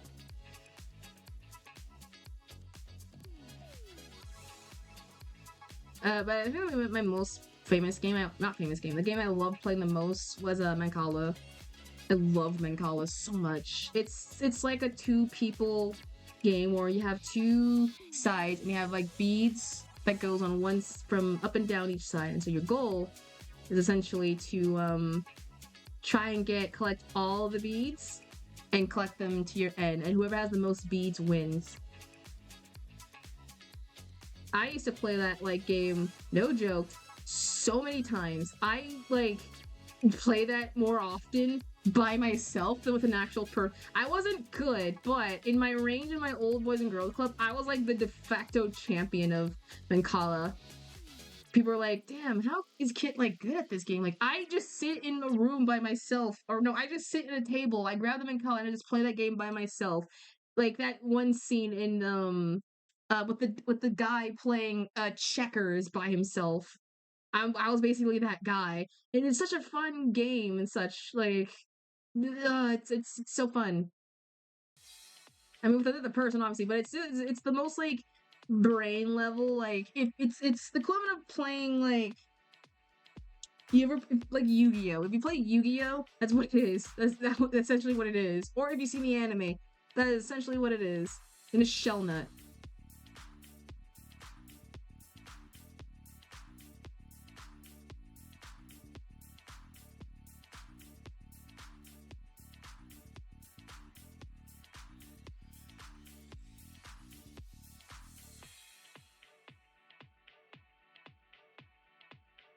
Well, what other games I think I remember playing? It was like Don't Break the Ice, for a game where you just basically have like a Yeti creature and your basic game is to just not you're supposed to like step on like hit the pieces of the quote unquote ice with like a hammer, and your basic goal is to just make sure it doesn't fall or the Yeti falls into the icy cold water. There's also flipping, what else was there? Oh, Candyland. The old version of Candyland, not the new version of Candyland games. I don't like the new designs for the boards. It looks not good to me, personally. If anything, I'm just not with it. Candyland was like a super fun game. I love the like designs and everything of it. Is so rich. There's also, I'm trying to remember. I know there's a game like Don't Wake Up Dad, but I don't remember actually playing that game, so I have no idea how that goes. But I think the premise of the game is like, it's one of those games where like you have a device where you go around a certain amount of times and you have to click that device, and if you click it, you wake up like I think your dad. I have no idea why that game was a game, but it was, we played it. I didn't play it, but I saw people played it. There was also, I'm trying to remember. Jenga was a popular one. Jenga I played a lot. Or I didn't play a lot, but Jenga was like the most like de facto game to ever play. Every Boys and Girls Club had one. We had the original, and then we had like the jumbo size. We had the mega version of them and the original one. You have no idea how stressful that mega version is. Bro, bust out the Jenga. We're all sit. We're all satted. We're all seeing who is going to have to do someone's homework for like a week. That's how powerful Jenga is to us. It was like the pinatas and the one spin around a lot of times before trying to. Oh my god! Don't ever put me near pinata. I realize I come to the conclusion like I'm very violent when it comes to pinatas. I'm never a really violent like kid. And so somehow I lose my mind when I go with pinata, and I don't even realize it. I'll just swing at everything and anything. How violent. Yeah, well, when the two times I had a pinata, I had to like get stopped. I was hitting everything but the pinata because I didn't know have a sense of direction. That was the only thing of anything. I mean, eventually I will hit, but I just was not that, like, I just didn't know, you know, the whole thing. Thankfully, I was able to slowly control myself. I don't know. The fact of just getting, like, you're telling some kid to, like, all right, hit the thing after being so long of never being told to break things just fuels the innerness of me, like, I have to do this. I have to do this. I never hit it, but it is so fun. What I don't do, I barely hit them. I don't even know they're barely my line of sight at best. So I'm just like swinging at the air for like nothing for like a good hot while. But still, it's I learned to control myself, so I was able to at least, you know, I was able to realize that this is where the pinata is. I got to echolocate to find them, and it was super fun. I liked it. I loved it a lot. What other game did I remember playing? Oh, Hungry Hungry Hippos was a game that I barely remember playing, but I know it's there. I just never like cared for it enough because trust me, we're smacking our hands on the. We already listened to it. We're smacking our heads on the gosh darn like table thing, and we're just like like hitting like the hippos to the point where we're almost accidentally like, breaking it. It's a fun game, but I don't think giving us tiny tots the chance to have a game where you're just visibly breaking the thing is like a smart thing for us to do. But I remember also playing Uno was a very popular game. Uno and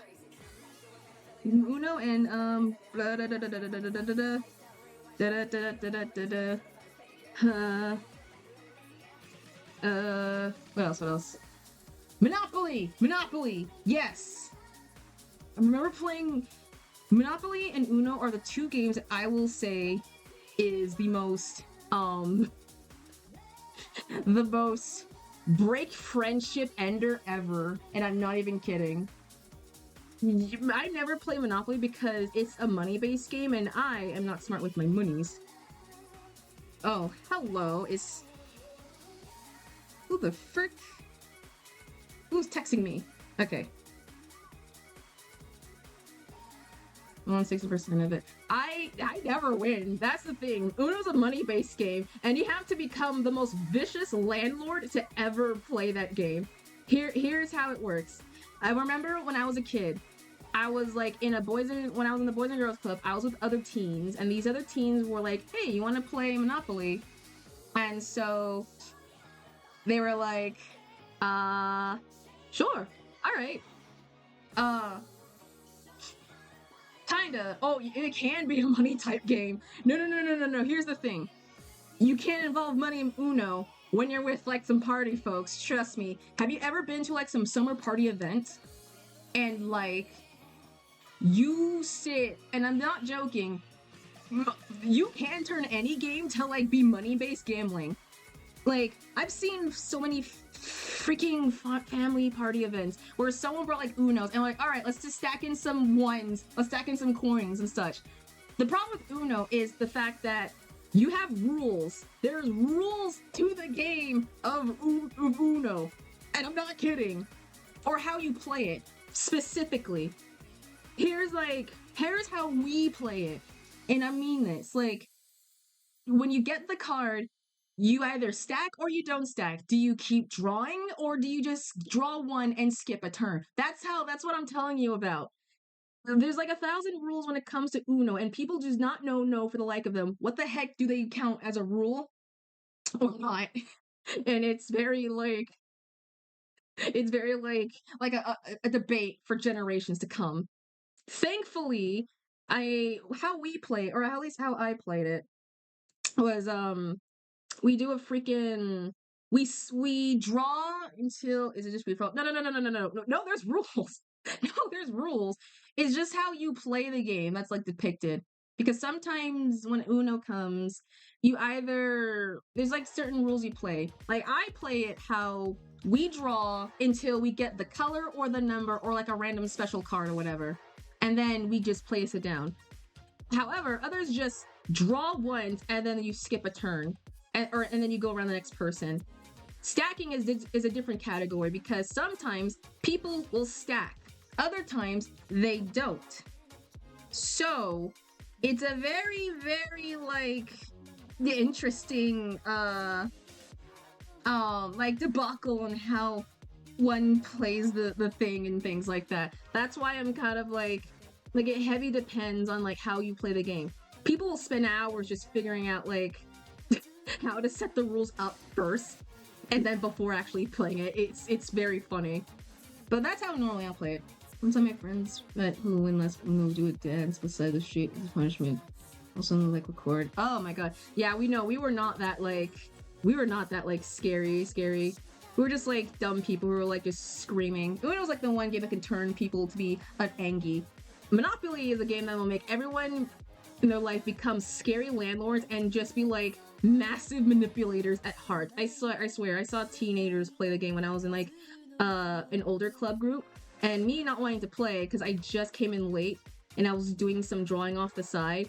They're like, "Hey kid, do you want to play? No, Monopoly with us?" And I was just like, no thanks. I'll watch from afar. I never played it. I just want to see how they play. And they're like, okay, all right.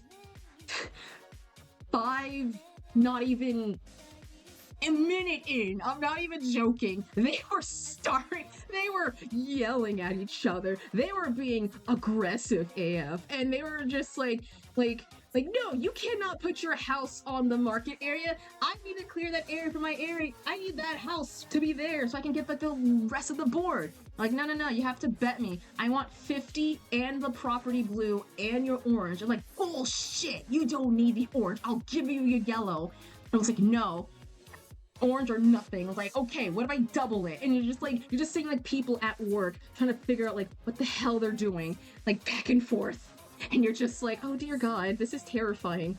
This is terrifying to witness. It was just like, and young me, I was younger than the rest of the group, but young me witnessing this was like, oh my God, this is terrifying. And you can see like their escalation like slowly get louder to the point where they're like almost yelling. Like, I think our counselor had to come in and was just like, guys, shut up. You're like loud enough that half the other kids can hear you. And everyone just like, sorry. But oh my god. It was terrifying. That's why I will never play Uno. Oh man. But those are like the only games I think are considered like ragey, beigey, gamey as at best. I don't flippin' know.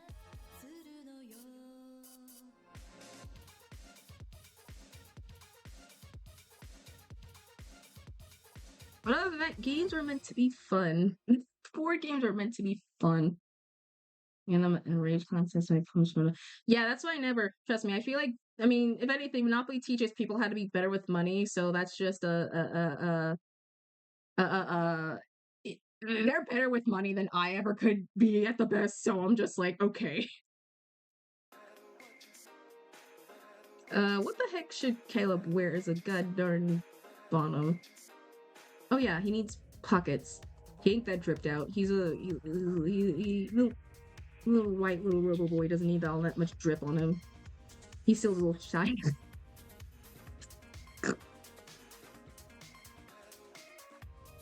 Okay. There we go.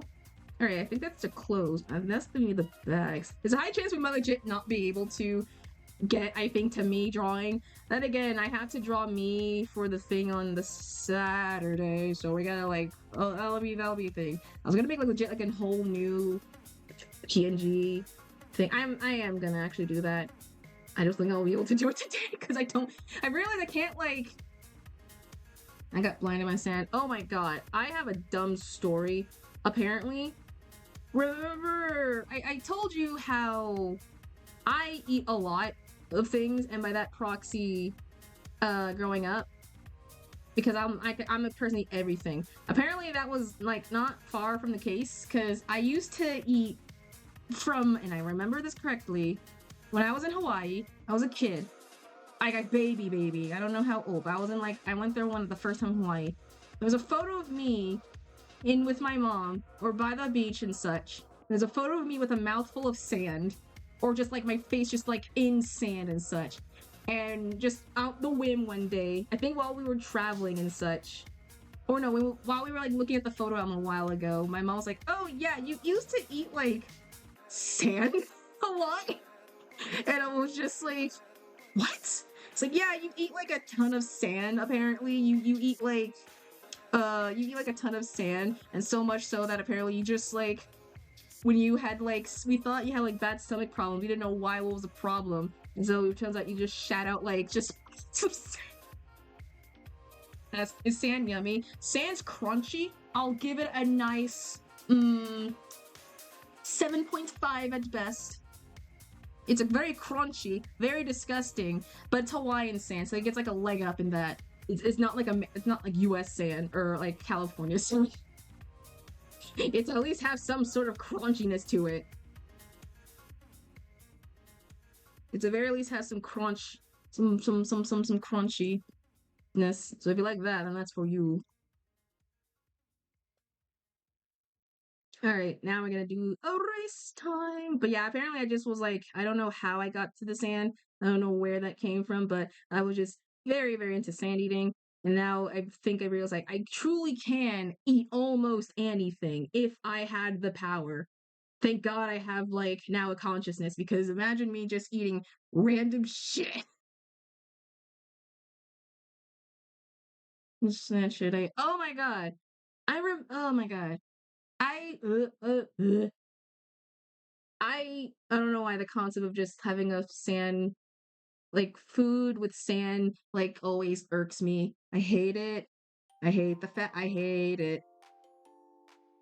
I don't I already have like not a fear, but I already have like a hate which will like certain things touch like my food. I had like a trauma, not trauma. When I was a kid, I'm pretty sure my I had a kid. There was a kid in like class, and this is like way young time, who had like a thing. He likes to eat sand. Like I don't know why he likes sand like more than anything, and like his food and stuff and whatever. Kind of, yeah. Trust me, you'd be surprised when a certain topic will give you flashback to like your childhood stuff. Like now, I'm remembering the fact that we had a dumb game every time we at my old after school, which was basically just getting any container, fill it up with water, then chuck that in the air and try and dodge it. Why? I don't know, but we loved it a lot. It was our game. We played it. It was fantastic. I personally liked it a lot. It was a very dumb game, and that was like when actually no. Well, I mean that counts as fun, but actually there was like an actual sand is like both like my beautiful a nice comforting and like a very scary thing, because in some areas sand crabs are common and they're terrifying when you're like the beachside area, because if you like when you like are by like an ocean area and like you're not like in the shallow region of the water, but at the same time you're not like heavy in like the heavy part area, you see like these like holes in the water that immediately like pops up, and you'll be kind of like you'll see like holes puncturing and just like, okay, no, I don't want that, no, gross. And my second thing was I had the terribleness of, god dang, fire ants. Fire ants are my bane. When I was a kid, we had I was in a sand pit. So I used to be in Arizona. So big thing. Arizona, I used to live in there. And so one thing Arizona is known for is being hot. But a lot of fire ants. There's not a lot to do in Arizona. And so you always had to be aware of like creatures and such. Because there's certain areas where creatures can and will harm you. Like a lot. And so Arizona. And so the thing that was a bigger problem for us was bugs, like very much bugs, specifically fire ants. Fire ants were like the more pain problem for our for young kids, but literally anyone, because they're everywhere. You can't get rid of them, and they're unlike regular black ants. These suckers whale bite, and they do cause like bumps and stuff. They're that bad. But one day, me and a group of kids, we were playing in a sand pit, and we were just having fun. And our sand pit was very much not near where other sand was at, and so we thought we were safe because we knew an area where fire ants are always surrounding us no matter what, in an area where they will never come nearby. And so the sand pit was far enough away from the whole fire or the ants cluster, which is normally like I think like the fence area. So we were fine for like a bit, for like a while, until one day one of us I think was digging, and I don't know who discovered it in the sand pit. We just heard like a yell from the distance that was like, fire ants! Because we were just digging. We were digging in the sand pit, and we came across, I think, a colony of fire ants. And it turns out that we were young and dumb and didn't realize that fire ants colonies are big. Ant colonies are really, really, really, really big. And so we kind of were like, we were playing surface level away from it, but because we kept digging it, we kind of just unearthed a colony, and so we were like getting bit. We were getting bitten all over. It was terrible. We didn't like it, and we had to like abandon ship, like patting away all of like the off our clothes. Yeah, it was bad. It was really bad. Fire ants are no joke. They're the worst bugs. It was a lot. Like we had like scars and like bruises and a little bit of like bite marks all over our buddies because well what do you do? Fire ants are like terrible. They're the worst. Yes. The thing is, fire ants, they can swim, I think. They're the only ants that like if you're in a flood, they can like shield up their body. That way they'll be like they can make themselves float. And I couldn't believe that. I mean, it doesn't rain happily in Arizona, so I never saw it, but they can do that. It is very funny and scary. But, yeah, after that little thing, we never really played with the, with that sand pit again. I mean, we did it later on in the future, but we were very, very mindful and careful on how far not to dig in terms of stuff, because they're very terrifying, if anything. But I will I condone ant like murder? No, if anything. If they're invasive, then that's a whole different story. Cause I was scrolling on Twitter, and I saw a video of a guy, and I don't know why he had videos. Or, no, it was like a news post. I was like, this guy basically burns ants for live on TikTok. And I'm like, who would do that? Who would actively do that? That's like psychotic.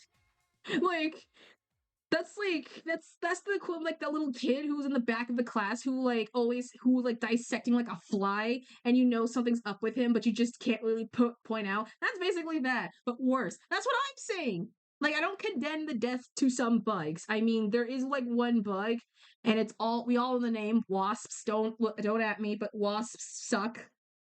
They suck. But I don't think killing ants is like the right to go, because I'm pretty sure they are very useful. Like, I had a friend.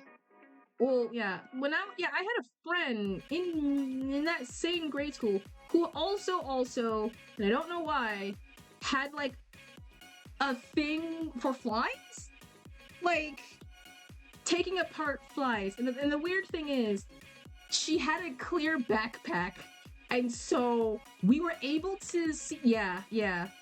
She had a thing, and I don't know why. It was just for like, I'm pretty sure it was just like a phase. Some kids had like a phase for like taking apart of stuff, but she got flies. Somehow she was able to collect flies, capture flies, and said dissect flies into like different quads or whatever. The thing is, she'll save the pieces.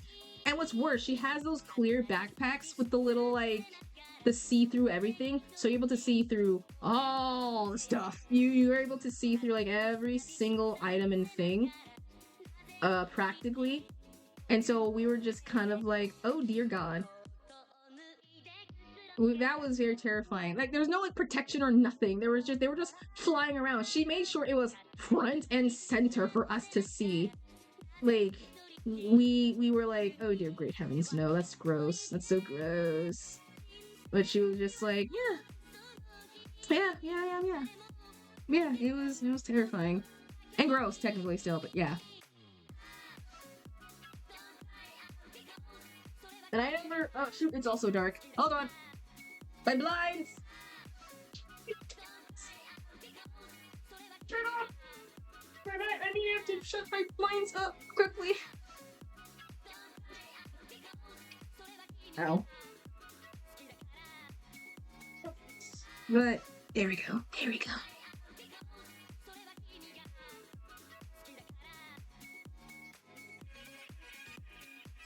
Alright. But yeah, I feel like if you're a kid, or if you know a kid who has like some weird habit of taking apart animals, like not animal, well, like insects, like you might need to take them to the doctor immediately or a therapist, because holy crap, that is like some early signs of like them gonna be like some sociopath or something like that, or a phase. In that case, you gotta teach them really early about like the body circle of life, because oh my god, they will not get that and they'll end up being like what's his face from American Psycho.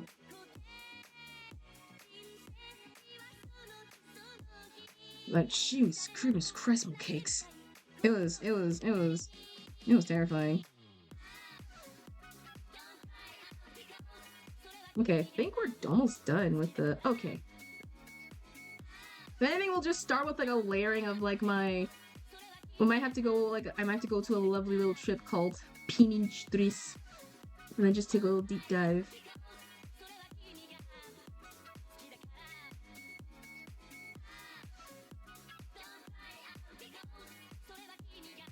There we go.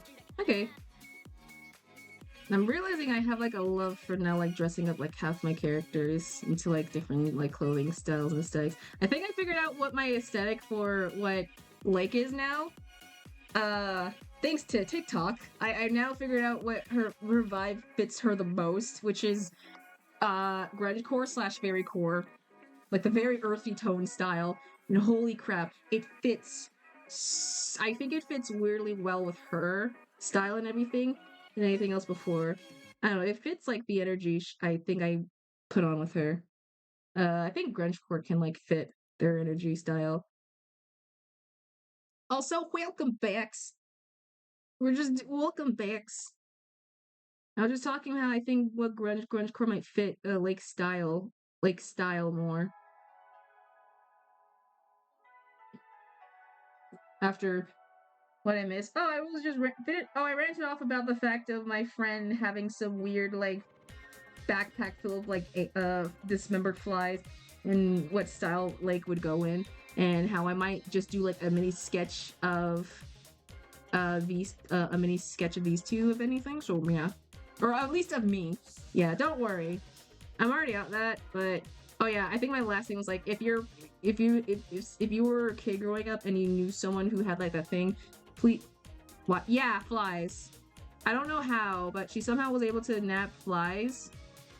Was able to like dissect them. And the thing is, I was at the table, so I was able to like look inside of like what the heck she was doing with a pencil, and that was it. Somehow a crayon too. I don't know how. I don't know how, but she was able to do it. And it was equally as terrifying.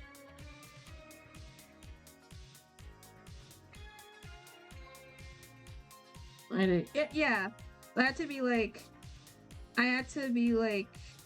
so that's why I was joking, like, if you know anyone who somehow, growing up, had some weird thing of taking things apart as a kid, please get them help immediately. That's like a sign of, like, something's gonna go down with them. They'll end up as being, like, American Psycho, what's his face?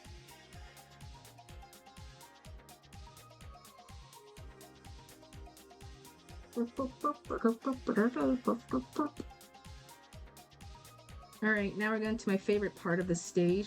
We color, everybody! We're gonna color the Slayer, make it all colorful and such, and color it all in colors.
Oh my god, excuse me. Now that I'm realizing like all the memories and stuff, I remember a lot of like very dumb, fun things from like my childhood that I think I remember a while ago. I think the biggest thing was, oh my god, I was actually talking with like a lady. Oh, I didn't sneeze, don't worry. Also, ads are starting. I remember I did a now I'm remembering like a bunch of other dumb childhood stuff that I think a lot of people do remember. I had also at work. I know many things happening at the work, and I saw a lady who I was helping with. She had a Dare shirt on, and I was like, "Oh my god, you too!" I was like, "Yeah, same PSAs all the time." And I was like, "The darn Dare like competition, like it was stupid." For those who don't know, Dare is I think a drug prevention like program to say it's like the very cool way of saying no to drugs, essentially. And it doesn't matter what school, any high school, middle school, charter school, from pre-K all the way to 12th, we always have the freaking Dare things. Dare saying no. Yes! Yes, you get it. It was such like the same thing over and over. It was basically telling of the yes. Oh my god. Wait, let me pull him up real quickly. Cause he's not a fever dream. D-A-R-E Lion. This dude. He was. Let me. Wait. Hold on. Let me window capture this real quickly. Because you need to know. This fuck! Was there a dog too? No, no, I think. No, my god! McCoy! Oh my god, him! McGruff! Right! Not McGruff! Yeah! It's McGruff the crime dog! It's, if anything, yeah. These are the 4 horsemen of childhood of like PSAs. You had Smokey, you have the Dare Lion, you have McGruff, who was basically the guy who was like, hey, say no to bullying or something like that. I actually don't know. And I think Sparky was basically the equivalent of like firefighter stuff. But this basically was just every furry introduction ever. Pre-furry. You cannot tell me this guy. You never tell me this guy was basically the introduction of like a lot of like young chats like intro. His name is Darren? That's the stupid. His name is Darren? Darren the Oh, that makes sense. Pre-furry, so I think about. Here's the thing. Furries did technically exist. They were a thing. We just didn't know a name. I always had a headcanon that in general humans were just furries. We just never had the name. Because have you seen Egyptian-based art? we had like dog-headed people and like cat guides and like people who were like non-human heads for guides and like other cultures. We were furries. We just didn't know their terminologies up until now. We were that. We we were that. But those PSA like were always like they hit something to me. I don't know what they hit. And Smokey the Bear was like the biggest in terms of like PSA because at the time with California and like at least in my region area, forest fires were like legit a common thing. And so they were just like, you know, Smokey was like the one to carry us and things like that. McGruff, I do not remember, but I know he was earlier for like bullying era stuff, like, or he's the PSA that's like, you see this situation is not really good. What would you do in this situation, little Billy? How would you do that? I don't know. But I remember watching his stuff. The thing is, the most I remember was Death Metal did this like I think a couple of years ago, but they actually put a fight between Smokey Bear and McGruff the dog. And holy crap, it is the most insane battle I think I've ever witnessed. I'm not telling you who wins, but it's a very, very special fight indeed to be. But the second thing I remember the most was Ned. The fucking the yo-yoing dude. Ned? N-E-D. I hope I'm not the only one who remembers Ned. But Ned was like a very like actually I'm gonna search up like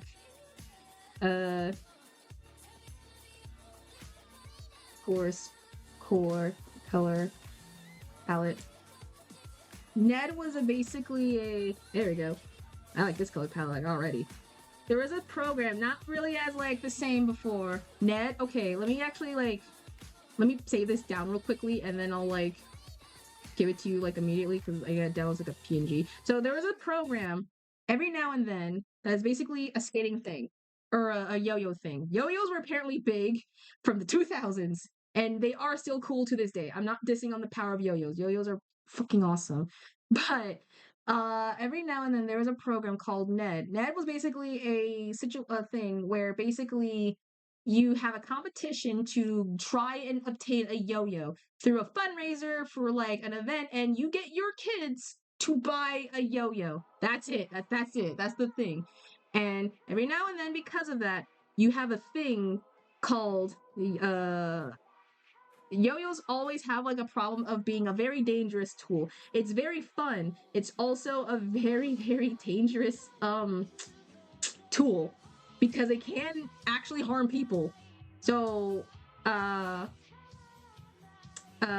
we had a zone called the yo-yo zone, which is essentially a little place, and by that like the back of the school where kids would go and play with yo-yos.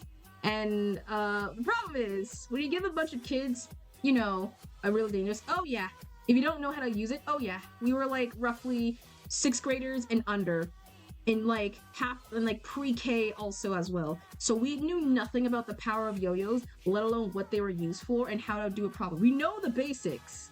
We know how to basically do the simple like down up motion. But we were kids who wanted something more. We wanted to do the walk the dog, the around the world, the what was it? It was like the Paris one? I think it was like a Paris type building or whatever. We were the kids who want to do all them fancy tricks. So we would sometimes do them. They have a booklet that teaches how to do yo-yo tricks, but because we were like very ambitious, we never really like fully did it. So a lot of people were just getting hurt. The other problem is the fact that a lot of kids just didn't know how to yo-yo, and so they were just swinging around like a ball and a string and a plastic something on the edge of their like of the thing and hitting people, accidental like what was the problem? Like knots in their systems immediately. Like it was not really pretty. in terms of like the thing. So that's why you have to actually know how to do the yo-yoing trick stuff, because it is a very dangerous thing to make. It's fun and dangerous in a way. Yeah, in a way, in a way. So that's why it's a very dangerous kind of tool to obtain, unless you're not properly taught right. That's why it was like a very like the yo-yo zone was a very dangerous zone to be in. Like once you cross that threshold, you will somehow 100% get like unnotified that you are in danger. So we don't, yeah. But thankfully the yo-yo phase would always literally die within like a week, and I'm not kidding. they die like super fast. So they come as they go, and then by the time like it's already over, they're just like, okay, what's next? What's the next thing we have? And that's it. But I mean, yo-yos are not bad. I mean, like I said, there are still super fun tools to like learn and things. So I'm not dissing on that. It's just very. And the guy is always Ned. I think his name is Ned, or the program is Ned, if anything.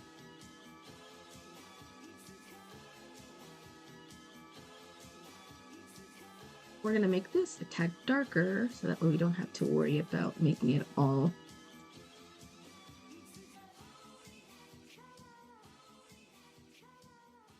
All that.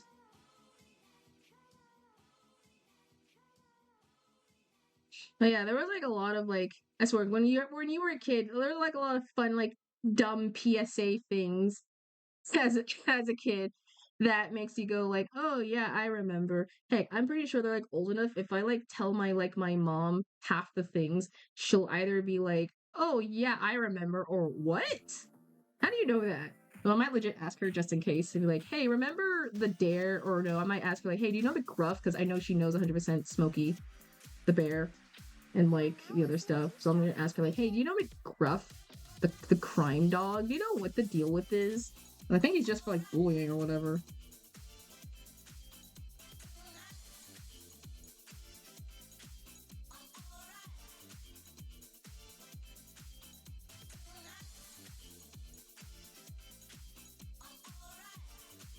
Also, somehow I'm getting like a ton of like I'm getting like a ton of Yu-Gi-Oh stuff on my timeline. I don't know why or how that's happening, but Yu-Gi-Oh is like, not the abridged, the original Yu-Gi-Oh is like appearing on my timeline, which is funny because I've never watched the actual series. So it's just very funny just seeing like all of that just slowly come to fruition on my end. I'm just like, okay, cool, I guess.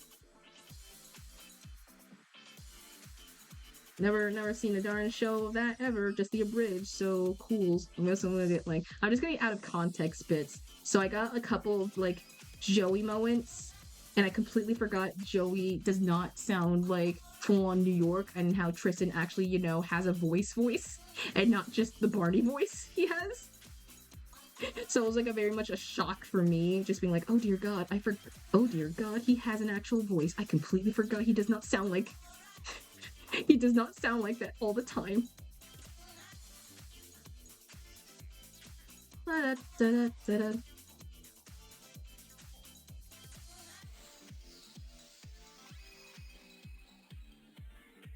yeah, I think there was a clip I saw that was basically him going, he was falling, I think, from a roof, and then like I think the voice actor had like a quick dialogue that says like, hey, I totally meant to do that, even though you can clearly hear him like breaking a bit of like his muscle bones and everything. He's like, oh, I totally meant to do that, totally meant to do that.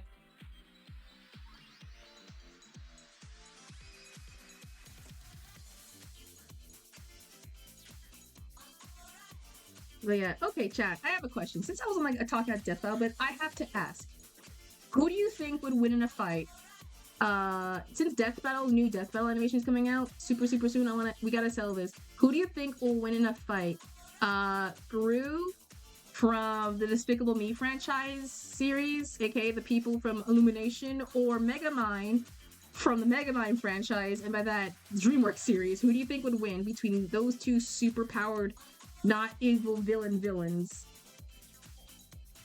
I might say legit. I might legit say Gru, might take the bag. As much as I love Will Ferrell, I do think Gru might be the one to who he might win. Gru might be numbers. No, oh yeah. They're having the next death battle soon, and I know the biggest thing is literally based off of minions. Because I know Megamind has one, which is Minion, while Death Battle has like more minions, and all have names and personalities and things like that. I think it might, it might be in the favor for Megamind, just in case, considering the fact that, you have one person to be able to handle it, but I don't think Minion from the Megamind, not actual Despicable Me, might be able to handle all of the different, like, Kevin, and then Stu, and then Bob, and then Martin, and things like that. There's, like, a high chance he cannot dish them. So, the only thing that might stop would be the freaking presentation, or no, the freeze, the heat dehydration gun. How I was sawing on darn in terms of advanced technology. Okay, yeah, he has more of it. He's an alien from, I think, from his series, if I remember the Megamind. I'm trying to remember. Yeah. He has advanced technology. He built half the things from scratch. Yeah, but Gru built a rock. Okay, wait, no, Gru made it like something as a baby too, right? He made like an entire everything as a kid as well. Wait, no, but Megamind, wait, I remember, Megamind made like an escape ray thing when he was like an infant. I think I just remembered. He made something as like an infant. Gru can steal the moon. That's also true. Yeah, he can steal the moon. What has Megamind technically stolen in terms of like weaponry? Cause what has he stolen? Megamind hasn't really stolen anything. If anything, he didn't really steal. Oh shoot, he didn't steal. So that's where I'm kind of like flummoxed at. I think at best, it's I think the support, who has like the bigger support and like evilness. I don't think, and if we're gonna play this, we might hard matchup. Oh no, it's a metal matchup. I cannot wait to see it. I mentioned, I think in the past before, I love when Death Battle does matchups that are not in the common range for like obviously anime or a video game or like a character who is prime focused to be like a fighter, like obvious things. I like when they do matchups of like shows and other things and medias that it makes you think. It's like a funny, like they did one for Starscream and Rainbow Dash. They did one for they added like Pinkie Pie in the Death Battle. They added my actual favorite, which from circling back, Wile E. Coyote and Tom Cat from Tom and Jerry. That was like me eating good. That was me eating good that day. I was crying. I legit was crying. That was like me having happy tears. Same thing with Scooby-Doo and Kurt the Cowardly Dog. Like they have the thing. Like I love when they incorporate battles and such where they're more. It's such a I know. Yeah. Oh yeah. In the near future, I want to do 100% a Death Battle tier list where I'm just we will react and then we do like every single like tier listing of like my own personal opinion of like what's the best battle and things like that. But I am saying this just out the gate. Any fight they do involving like non-obviously fighting type characters in a situation where they kind of are fighting really hits special with me. It hits a little special for me. I'll try spell one. Okay, so the next one is coming out like I have no idea, but I'm gonna assume it's May because they already did like a preview trailer for McGrew. And yeah, I did watch it and I was like, oh my god, the thumbnail. The thumbnail is doing something for me. It's so stupid. I can tell this fight is going to be fantastic. I only hope that the fight stays 100% 3D animated because that's the only way they can make the fight work. There's no 2D animation of Gru nor the Megamind. Like it's all 3D unless you incorporate Yeah, actually, you know what? Here's the thing I think why Gru might win against Megamind. He punched a shark. Remember, Gru punched a shark in the face to protect his kids. Like, he punched a shark. Like, that's like the biggest, like, buff he has. What has Megamind physically done? If it was like a physical combat, Gru would take it. He even punched a what was it called? In an anime, in a spin-off from an anime that kind of collab, I think Digimon, was a segment where he was actively, he punched like a shark also. Like he can punch things. So yeah, that's like in the bag for Gru. I'm sorry, it's GG's. It's GG's. Unless they're going with all the aspects for the Megamind series, so only time will tell. But legit, I want to watch that, so I'm gonna be ecstatically watching that. Everyone's hand up. Oh yeah. They better incorporate a reference of presentation. It's like you might be a great villain, just not a super one. Oh yeah, and what does a super one need? What makes you a better villain? It's easy. Presentation! I want that as like oh my god. If somehow they don't make like I love it. It's so good. I don't know who's gonna animate it. I just need to know who the voices are. I know they'll never get Steve Carell or Will uh uh Tim Allen on there. So I gotta know who's gonna be the voices just so I can like mentally prepare myself. So inevitably I'll be like, oh my god, they cooked for reals. They cooked for reals. But it'll be fantastic. In fact, I might soon at some point legit do a death battle tier list or a video of anything of just me like debating like because I was a fan of Death Battle season 3. I was a semi fan in season 1, not really much because I didn't like half the medias. Season 2, same thing, and then I locked in with season 3 onward. I re-listened to this song, and then ever since then I was like a kind of a fan. So I watched every single one up until I was there from its highs to its lows to like its really low until like it's like kind of indefinite like cancelizational hiatus until now. So I'm not saying I'm a huge hardcore because there are people who are like way more dedicated fans than me, if anything else. I'm a cash fan at best, but I just really like ever since middle school. My first ever introduction was what was their fight? What was their fight? What was the fight? What was the fight? It was well what I was mixing the pony stuff, so I was also into MLP as well. And so the first couple of fights was them in like MLP. So Rainbow Dash versus Starscream was technically like my first introductional death battle fight, if I remember correctly. That was like my first technical introduction to the whole thing. Because, like I said, I was also into MLP and My Little Pony, and so by that proxy, I was gonna watch anything. And so a lot of bronies I used to watch were also watching that. So I was kind of like, okay, I'll watch it. And I kind of just fell in love with it. And then I locked in when of Ratchet and Clank when that like kicked in immediately, because I saw the trailer for the 2016 version, not the newest one, but I love the 2016 one. I didn't know nothing about the game, but I was like, oh my god, this is really cool. And I watched that fight with Jax and Daxter, which then made me my love for them. And then by that proxy, Sly Cooper, I was like, oh my god. So I was like in a hyper fixation, like PS1 era or PS2 wrong games, French series for a while. Arrows vs. Zoro. Yeah, I remember. Surprisingly, they have not done the anticipated fight of Luffy versus Naruto, because I know it's been teased to heck and back, but I have no idea if they will ever do it. I'm assuming they only do it once the One Piece franchise is like fully done. I think that's the only time they'll be like able to, do it.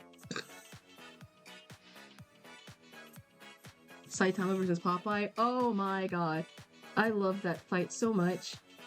I already told my love for Popeye, so I knew Popeye was gonna immediately wreck Saitama. Like, immediately, like, smear him down the path and such. I knew he was down. I knew he was, like, down for the count. Because I may not be smart in, like, a lot of things, but I am smart when it comes to freaking, cartoons. And there's one thing you have to know. You can't fight a person with that heavy toon force. That's, like, very physically impossible to do. And holy cannoli. The one fluffy hair, bro. Fluffy hair, bro, I don't remember. I think there was, like, a fight that my friend desperately loved a lot, which was, SpongeBob and... Oh, Caleb. Oh yeah, he always has fluffy hair. That's, like, his whole de facto thing. Because I don't like drawing straight hair. And so as a kid, I always drew that's how I draw fluffy curly hair. I know it's dumb, but yeah. And I have to fix his legs. I think I made him way too skinny in the leg area. He's supposed to be a very big.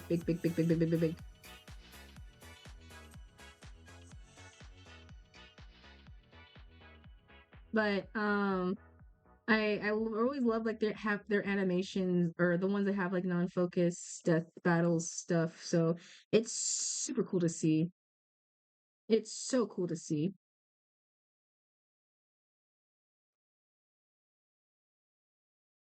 Actually, we're gonna move this up a tad bit so we can make you rise. So, we're gonna just put you in quickly so that way you don't end up, like, missing up. Actually, wait, no. You gotta rise you up higher. Just the half part. But yeah, I always want to do, what was the thing? I was always heavy into, I have, like, a couple of, like, contenders who I think would be cool in the death battle if given the chance. If given the chance. I don't know how it would work. But here's my pitch of who I want to see in a death battle, and I don't care how it would work. Just make it work. One, somehow, I want to see Vash Stampede in a death battle fight. I think it would be very interesting of a concept to have a character who's not really known to kill in a fight where you do technically have to KO someone. Like, obviously it wouldn't work moral-wise because his whole spiel is like he's a pacifist. He doesn't want to, like, KO. But in the series of Trigun, he has technically done killing. Not intentional, but still, he has done that. So it would be cool to put him in a situation where he doesn't. Or at the very least, he if he does have, like, a kills thing, he'll be able to find a way to be, like, a merciless one. What else I want to see? Apparently a lot of VTubers suggest death battle type fights in a way. Like, I, for some odd reason, I'm not opping out on it, but it made me think, like, okay, what other VTubers who will be in a fight? Just, like, if we just take, like, their lore, VTuber death battle. Well, no, it's a VTuber and then, like, another character who would fit, like, that VTuber's personality or whatever style they have. Like, I'm not saying, like, that would be terrible. That would be interesting to have, like, every single VTuber in the fight. But, like, I saw one that was for Gara versus Delirious, H2O Delirious, because I think someone made a joke because Delirious made, like, a reference of, like, a shark eating a cheeseburger, and Gara is, like, the big, at the time, big shark VTuber. So it'd be very funny to have that little, like, they made that. There was one for, like, Kalima or something. And things like that. Obviously, they were just made from, like, a fan cover song, so not, like, official, but it'd be very funny if just one day they actually had, like, a death battle and they just incorporate a VTuber. Like, you just have, like, all their lore, all their backstories, and that's it. You don't include... If they want to include, like, the whole fourth wall breaking thing, That'd be cool. But I think it might legit be like specifically Hololive girls because I think they have the most like story driven stuff than like any other. Mijojo didn't really have any. I don't think Niji-san did something like that. So Hololive was like the best bet we have given chance. So it'd be very funny. What else? I actually made like a dumb matchup like a while ago because I thought it would be kind of very interesting. So I want to fight between Nanny McPhee and Mary Poppins. And this is the stupidest fight, but I legit Hako's Bazel versus Beerus. I don't know Hako's Bazel. Hako's Basil. Who are they? If you don't mind me describing who they are. I don't know the music stuff. Oh, from Hollow. That's Hollow. Okay. Okay. From Hollow. Akiara. Okay. I think I've heard of her. All right. That okay. Yeah, it's the red-haired rat. But my pitch for a fight, I put in a Discord or at least like a fan-made Discord server, which is basically the fight of Mary Poppins and Nanny McPhee. And this is I know technically they can't really fight, but this is like a biggest like hear me out in terms of like American Dad versus Peter Griffin. Technically that was gonna be a matchup between not him and Stan, but Peter and like Homer Simpson. They were gonna at least have like some fight with them in like their Death Battle Islands, but apparently yeah. I think last year before they had their before Screw Attack like shut down and my proxy Rooster Teeth also, they had like an island poll where essentially they had like a fight between who will be the next contender fight for the next year's battle or whatever. And so essentially they had like a bunch of suggestions, and so Peter versus Homer was like one of the top contenders, but unfortunately it didn't win, sadly. But it was one of the bigger contenders. But yeah, my pitch was as a joke, Mary Poppins versus Nanny McPhee, and I have to like you have to hear me out on this one in terms of fight. So I grew up with no one knows Nanny McPhee, but I'm pretty sure a lot of people know who Mary Poppins is if you watch like early Disney stuff. If you don't, then this is gonna be interesting. So Nanny McPhee was a character from a series called Nanny McPhee, and so her character is she is a very evil not a very evil babysitter, but she's a very strict babysitter when it comes to like rules. She only appears because she is tasked with helping deal with naughty kids. Yeah, either you watch from the Guardian of the Galaxy series, or if you watch like either movies. Thankfully, I watched both movies, so I'm like a huge nerd. But Mary Poppins is a character from the old era of Disney where they at least had live actions and things like that. Nanny McPhee is a very underrated version. Oh, I don't know if she came, I think, originally earlier, but Nanny McPhee was basically, her whole spiel is that if you are a parent and you have a bunch of troublesome kids who can't really listen to you and you don't know why they don't listen to you, and they're like very rude, no mannerisms, they're just like a very terrible person, there's like a saying that goes, they're only if you need help, go call Nanny McPhee and she'll appear. There's no address, she'll just appear, which is very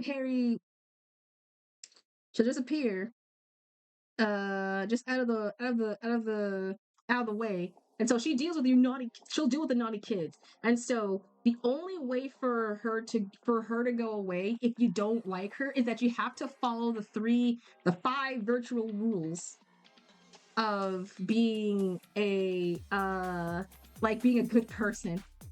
And so usually at some point in the 2 films, there's a point where like there's like a high stake, maybe a marriage, maybe some sort of like like devastational thing that will happen in the family if things are not going in order.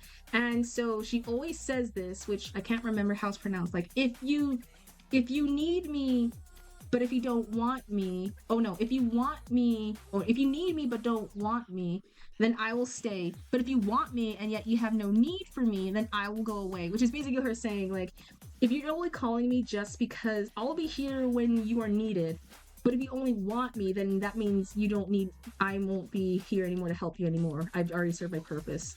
And so her whole, there's like so many emotional like films and such were involved with like family reuniting, like the generational, it's such a good film. It's such a good film. And so that's why I made like a dumb death battle joke, because technically both are babysitters who are more mystical magical powers. They have the power to like warp reality to their own situation as much as they want. They can summon things at will. They are able to talk with kids and like have some mystical powerful force, and they both have like a power strat of them being able to warp the world of reality to seek their fit. Imagine if it does happen. It can't happen. It's just a battle more so of like a what if anything. Because like I said, how are you gonna get two nannies to fight? Because they're not both based off of fighting film. But then again, they were, if anything, it's more of those hypothetical fights. So if I were to say and to guess who would win the fight out of those two, I 100% will legit go with I think Nanny McPhee might win, not because of nostalgic childhood stuff. I think she might have like an ace up. I think Nanny McPhee is more hardcore, I think, to me, than Mary Poppins. If you remember like the original book series and everything, or like the original movies, I don't think Mary Poppins the type to like harm. Mary Poppins not the type to like harm people. She's more of like the gentle pairing of babysitting. Well, Nanny McPhee, she has the power to change a body and make sure they can do their own whim.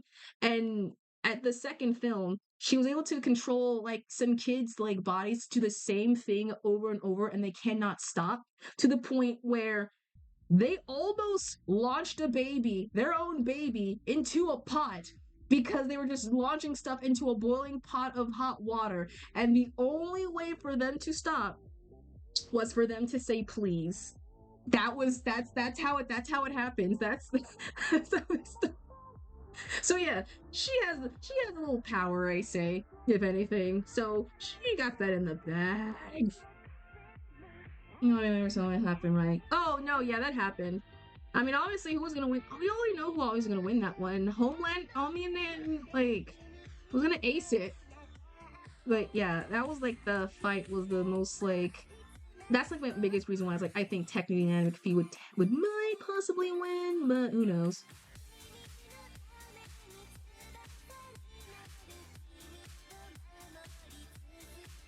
But yeah, it's just me like just saying like just go watch just watch Nanny McPhee. Nanny McPhee is like a good film movie. I highly recommend it. It's a dumb childhood thing, but my god, it is so precious.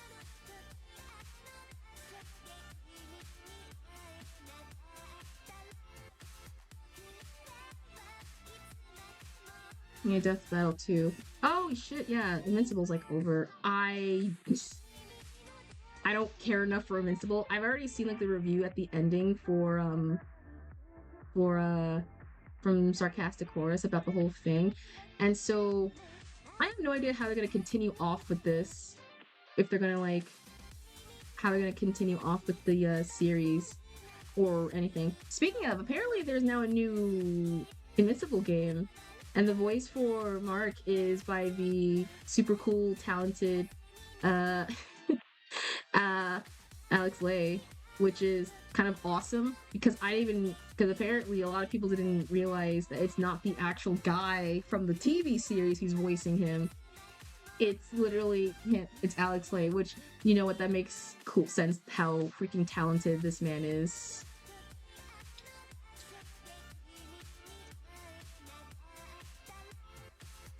Okay, so now we're gonna do a little thing called we need some bushes, bushes, bushes, bushes. Is this not bushy enough? No, that's not it. That's a blender. Oh, that's a blender. Okay, okay.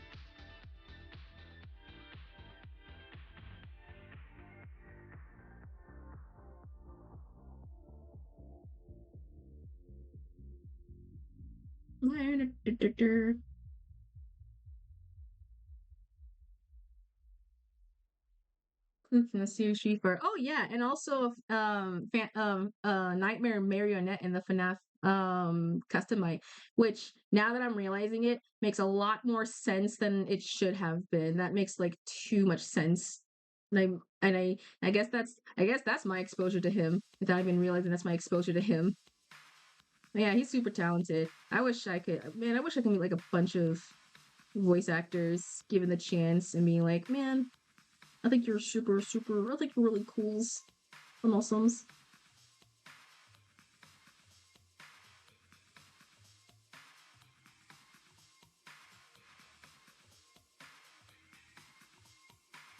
Chevy D's versus Fazbear. Okay, Freddy's gonna win, obviously.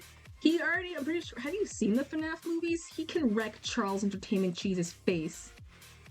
And which version of Chucky? Because it really depends. Because there's like, if we're talking about like the old school from like the 60s, then yeah, I think Chuck might have a chance. But if we're talking about the now version of Mickey Mouse or Chuck E. Cheese, no, it's Freddy. Freddy's gonna wreck him.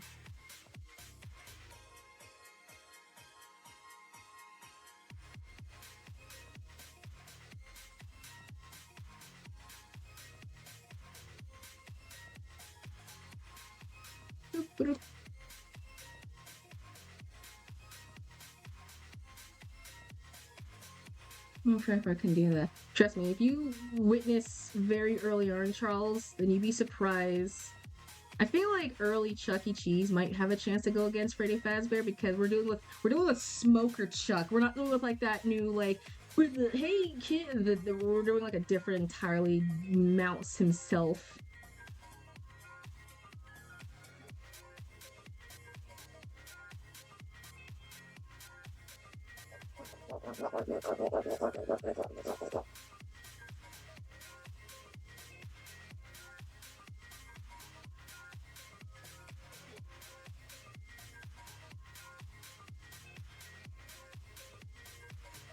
What's that sound? Oh, this? Wait, hold on. Oh, that's my Oh no, that's my pen. That's my pen. Nah, that's my pen. My pen has like a noise to make it do that. So I'm just pressing the erase button. Yeah, that's just me vigorously pressing the erase to go off. So oh no, I think I actually get the erase thing. Oh no.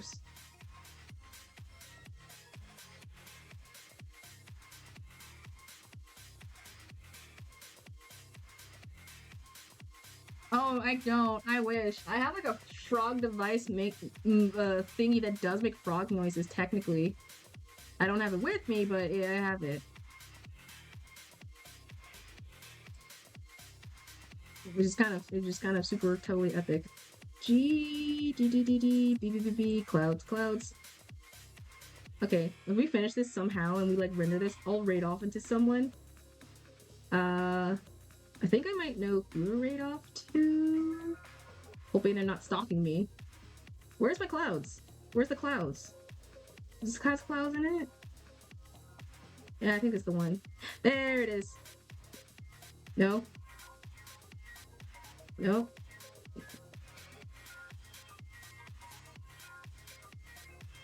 We'll raid off into someone super cool to keep the energy. Keep the energy like train going up and on.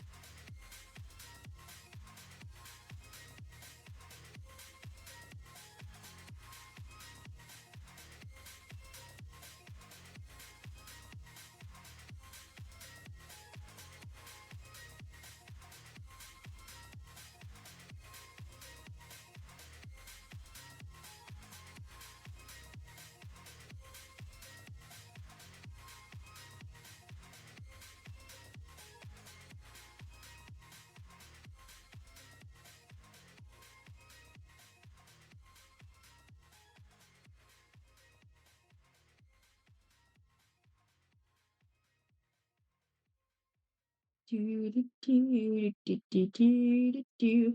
then we're just gonna.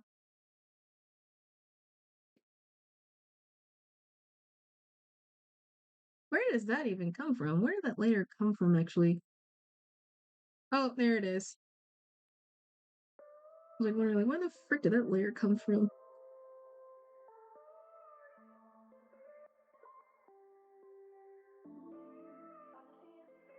Hold on, I gotta put you all behind here.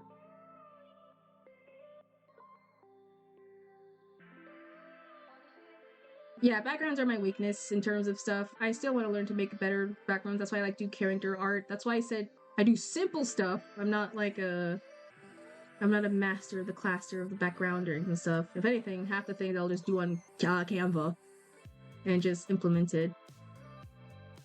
But that's the part of learning and growing. Okay, so I want to add like a dumb text real quick.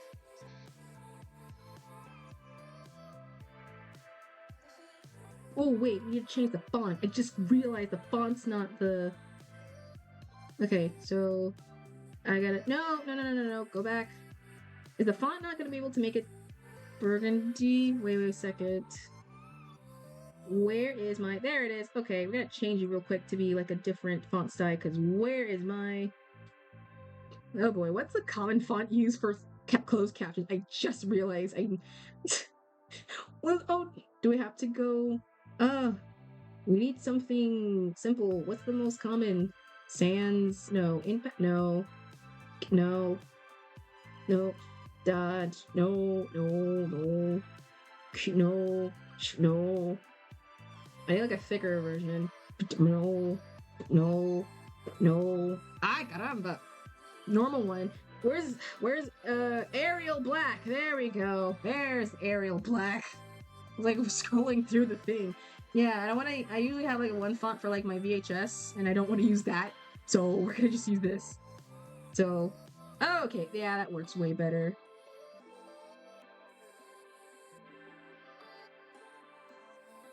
Okay, so we're gonna have to like, what would be in the context? They're out in the park, out in the open, and I want both of them to try and like speak it at the same time. So, I like, we're gonna bring you up. Where's my grab tool pen? Okay. Okay, there we go.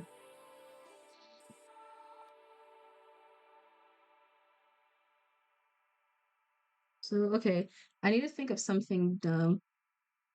Drawing. Uh,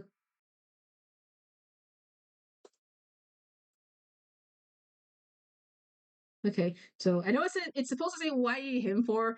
This font is like going off a little bit of the of its sides and everything. So I'm gonna have to quickly like Control T. I'm gonna have to like quickly. Okay, so okay, and then we'll go back to the thing.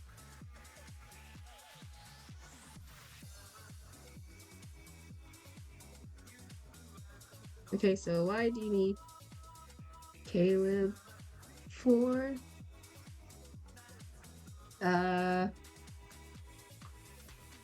He looks so whimsy. Yeah, he's supposed to be silly.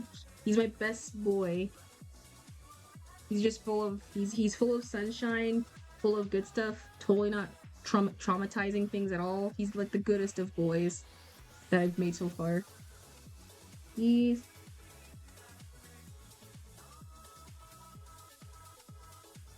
not for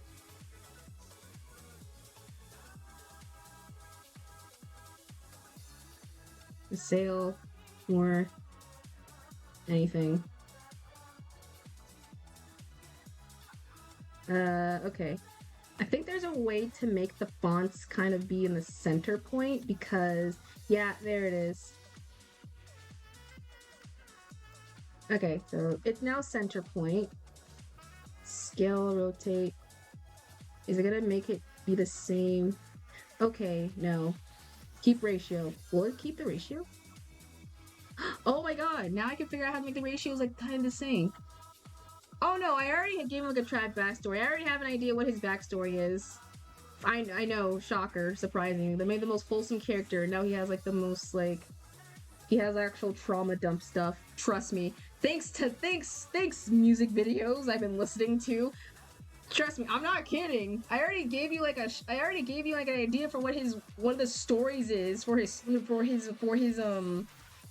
if you want an insight, I already told you from one of the first pieces I did of just him by himself. It's Marigold from M2U. So yeah, that's like the biggest for lore pieces. I know. I know. It's just very. I mean, I'm an artist. I have to give my characters lore and like traumatic stuff. It's like, give me. Hey, I want a pizza, boss. Hey, can you make me an OC? Sure thing. Make me a good character design. Good character. And hold back the ends. Hold back the ends. And no deep psychological trauma. No dark trauma. Hey, Jimmy, give me an OC with nothing. Nothing? That's literally. I'm not. It's not trauma dumping for.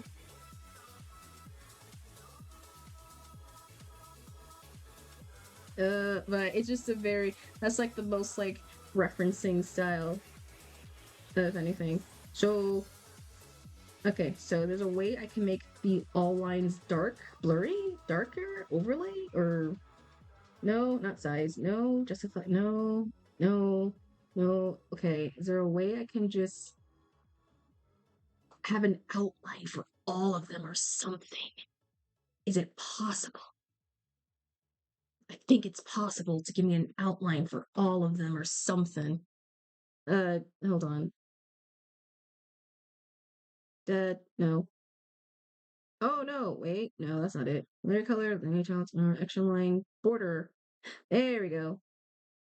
There we go. Okay, found the border. Found the border tool. Perfect.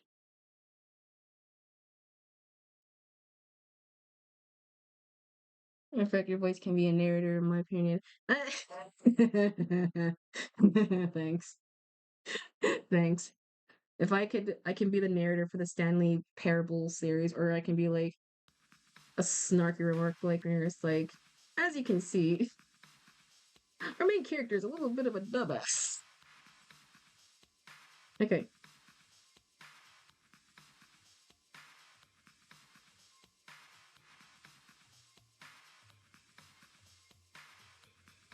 He has a little trouble. He's what we call in the industry a little oopsie poopsies, if you will.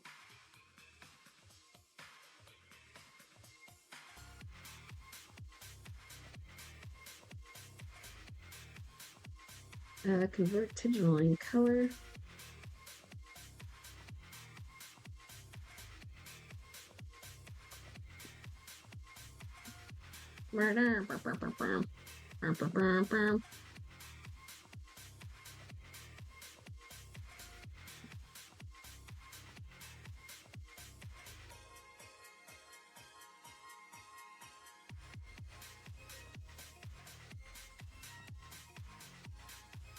Okay. Now we gotta do another thing we gotta do is to get import open. I gotta get my thumbnail or my nightstand or my what was it called? Oh, my logo. And then we're gonna slap this in like the little cool little effect thingy, and then we'll be done. I thought we were gonna do the thing, but I guess not. Because I thought I was gonna have time, but it's like 9 o'clock, and I don't want to end up being up too late. I don't want to end up being up super late. Where's Sona's stuff? There it is. Where's IRL me? Alright, let's get back to my Vaporwave art because I really like that. I'm just too lazy to find anything else. There we go. There we go. Control C. Nope. C, Control V. G. I thought okay, wait. I do actually have a logo that is kind of just straight up a Cartoon Network's logo. Hold on. Wait. Wait, I might actually add that in a bit. Wait, hold on. Do I have it still? Or is it like permanent deleted? I don't know if I have it still. logo? Oh my god, I do. I still have it. Is it? Yes! Okay, I made this like a bit ago. This is not like... I made this just for like shits and giggles because I was trying to figure out like what the heck my logo is. But deadass, I might make... That's awesome. I didn't make it. There's a program I found that made like this types of like the Cartoon Network logo stuff. So I just like kind of loved it a lot. So yeah. Okay, so we're gonna save this. I'm gonna tile this fake screenshot. Fake screenshot. I think I spelled shot wrong as shot, but whatever. OC stuff. Making Caleb. Fake screen shot. There we go. I spelled shot one. There we go. Now I spelled it. Thank you. I'm a little bit of a sorry. I'm a little bit of a dumbassy every now and then. Chat. I'm a stupid.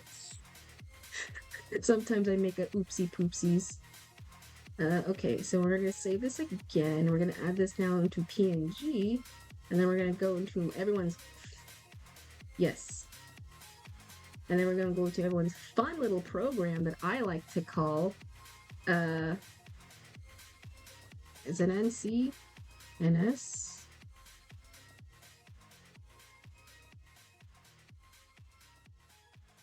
Where is it? Where is the thing? Where is the thing that we downloaded? Where's the thing that we downloaded? Because I know I downloaded it. Who the fuck? Who the fuck is it? Oh, NTS. I thought I put NTS. NTS. There we go. It's time for everyone's favorite program, the NTSCRRES launch the retro program. We make things retro-y AF. It's time for everyone's favorite program, my favorite program, if anything. So we're gonna quickly download this. Let's say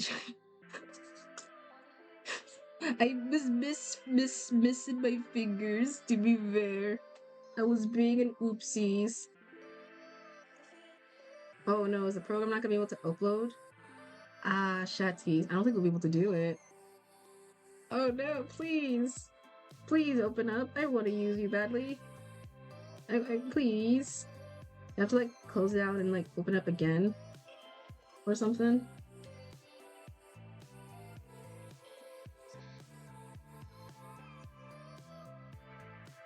The water and or the one meme of an old cartoon who spells out petrol and thinks it has water and perfectly timed meme characters 21st and took me.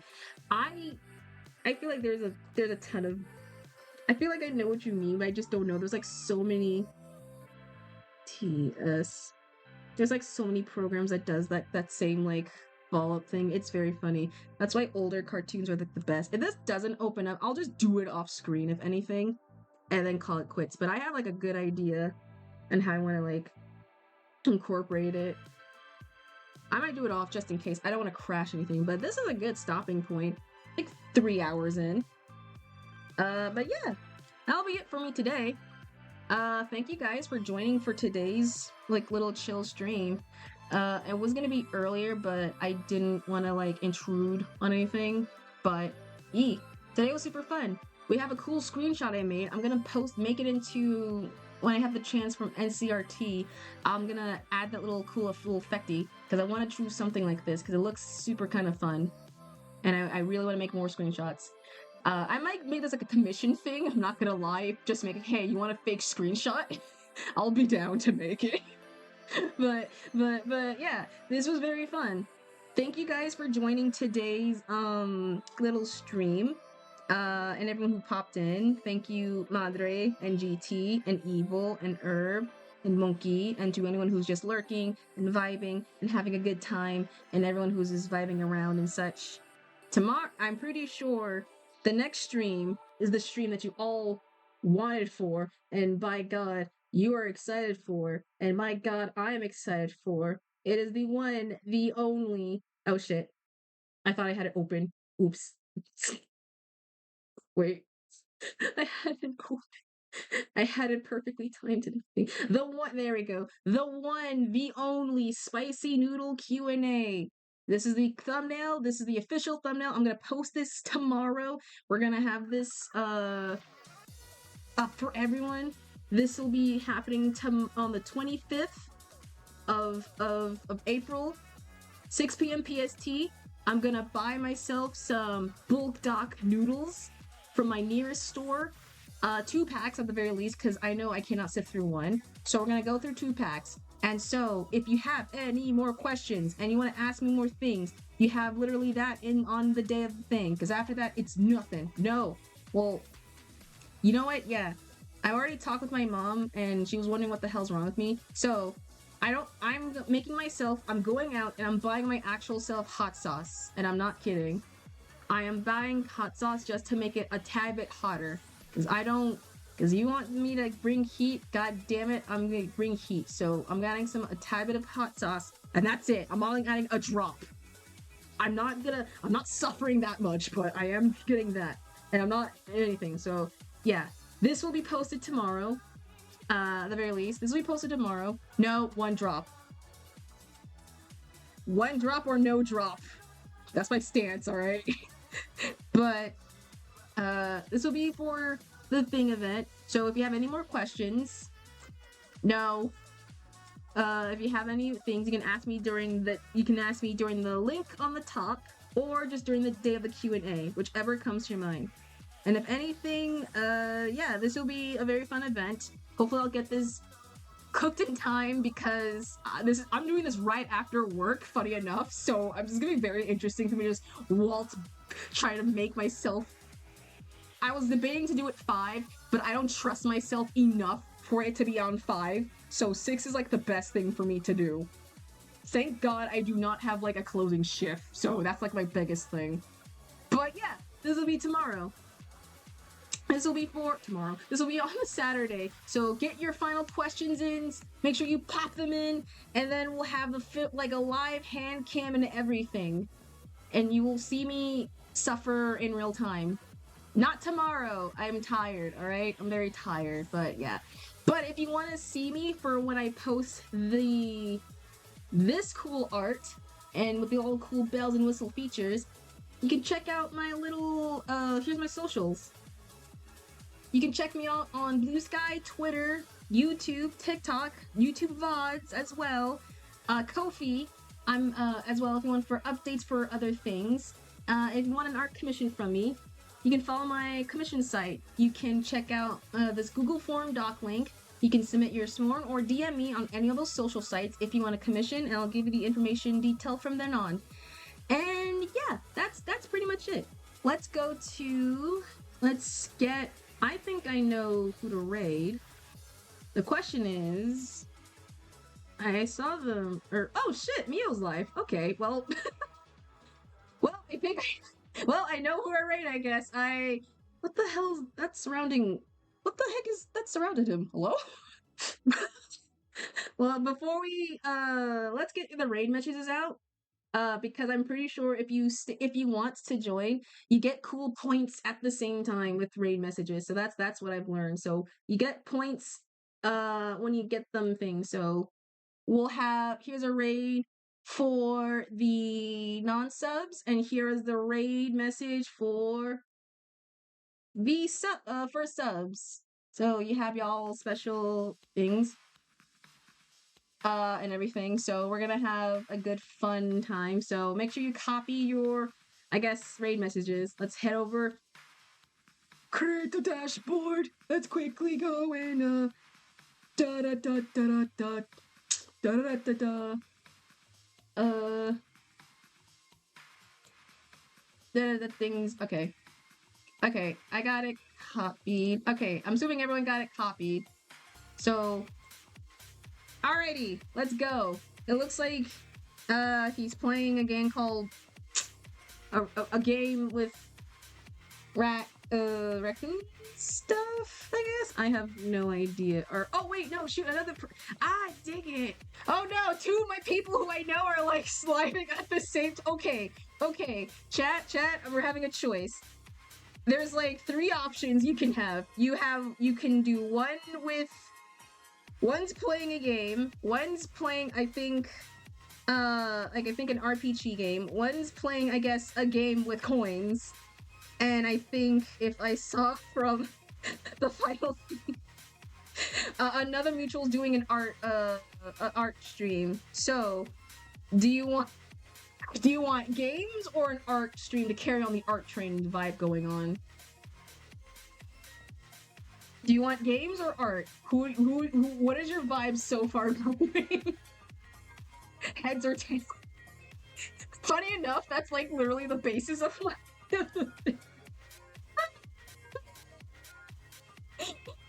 oh my god. Okay, well, since apparently, well, I saw Mio, I guess, first, then we'll go raid with him. Heads. So you want the coins. So I'm hearing the coins. You want coins then. Is that what I'm gathering at? Chat, you want the coin game? Oop, I didn't mean to do that. Raid. Browser. There we go. I'm assuming that means the coin game. Alright, well, raid to Mio. So, wait, heads is games. So, so you flipped a... Okay, so a coin flip. Alright, so we're... Actually, do I have a coin on me? Alright. Well, I actually get a coin. Either or... I don't have a I'm not popping up a screen. I don't want to pop a screen up just in case. Alright, I bought a quarter. Here's my quarter. So, heads will go games, tails will go art.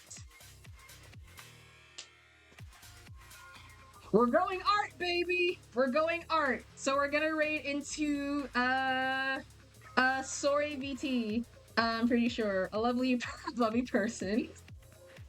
Yay! We're gonna make it sorry. Let me quickly make my image like a website just in case, or like a link. Because I'm always having like a weird ass problem with turning like my images into a URL for some reason. I was like, art train. Yeah, it's an art train. Yeah. Or we'll raid at the very least. So let's go to the main talk screen while I at least get this situated. I feel a little now upset because I was not mentally prepared for this.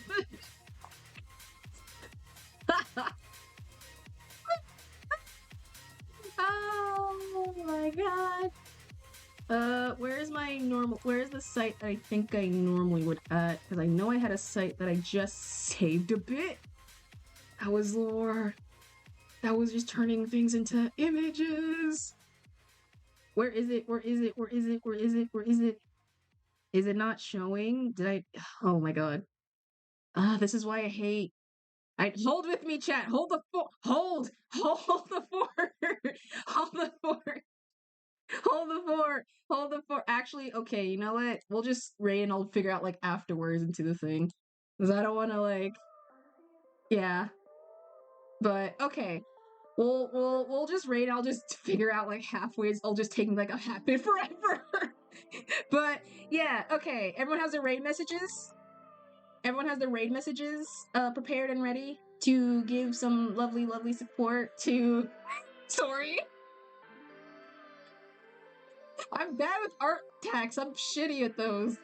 Come off it. All right, let's go to the bye screen. All right. I have mine ready, so let's go to the raid. All right. Thank you guys for joining today's stream. This was very fun. Obviously, I'll see you guys on Saturday for the actual, you know, spicy noodle eating Q&A bit. But yeah, again, thank you for vibing with me. I hope you have a good morning, afternoon, or night. You guys take care, treat Sorry well, and yeah, thanks for tuning in, but it's time for this fox to tune out. Alright, broadcast ends in 5, 4, 3, 2, 1. See y'all Saturday for the special event. Bye.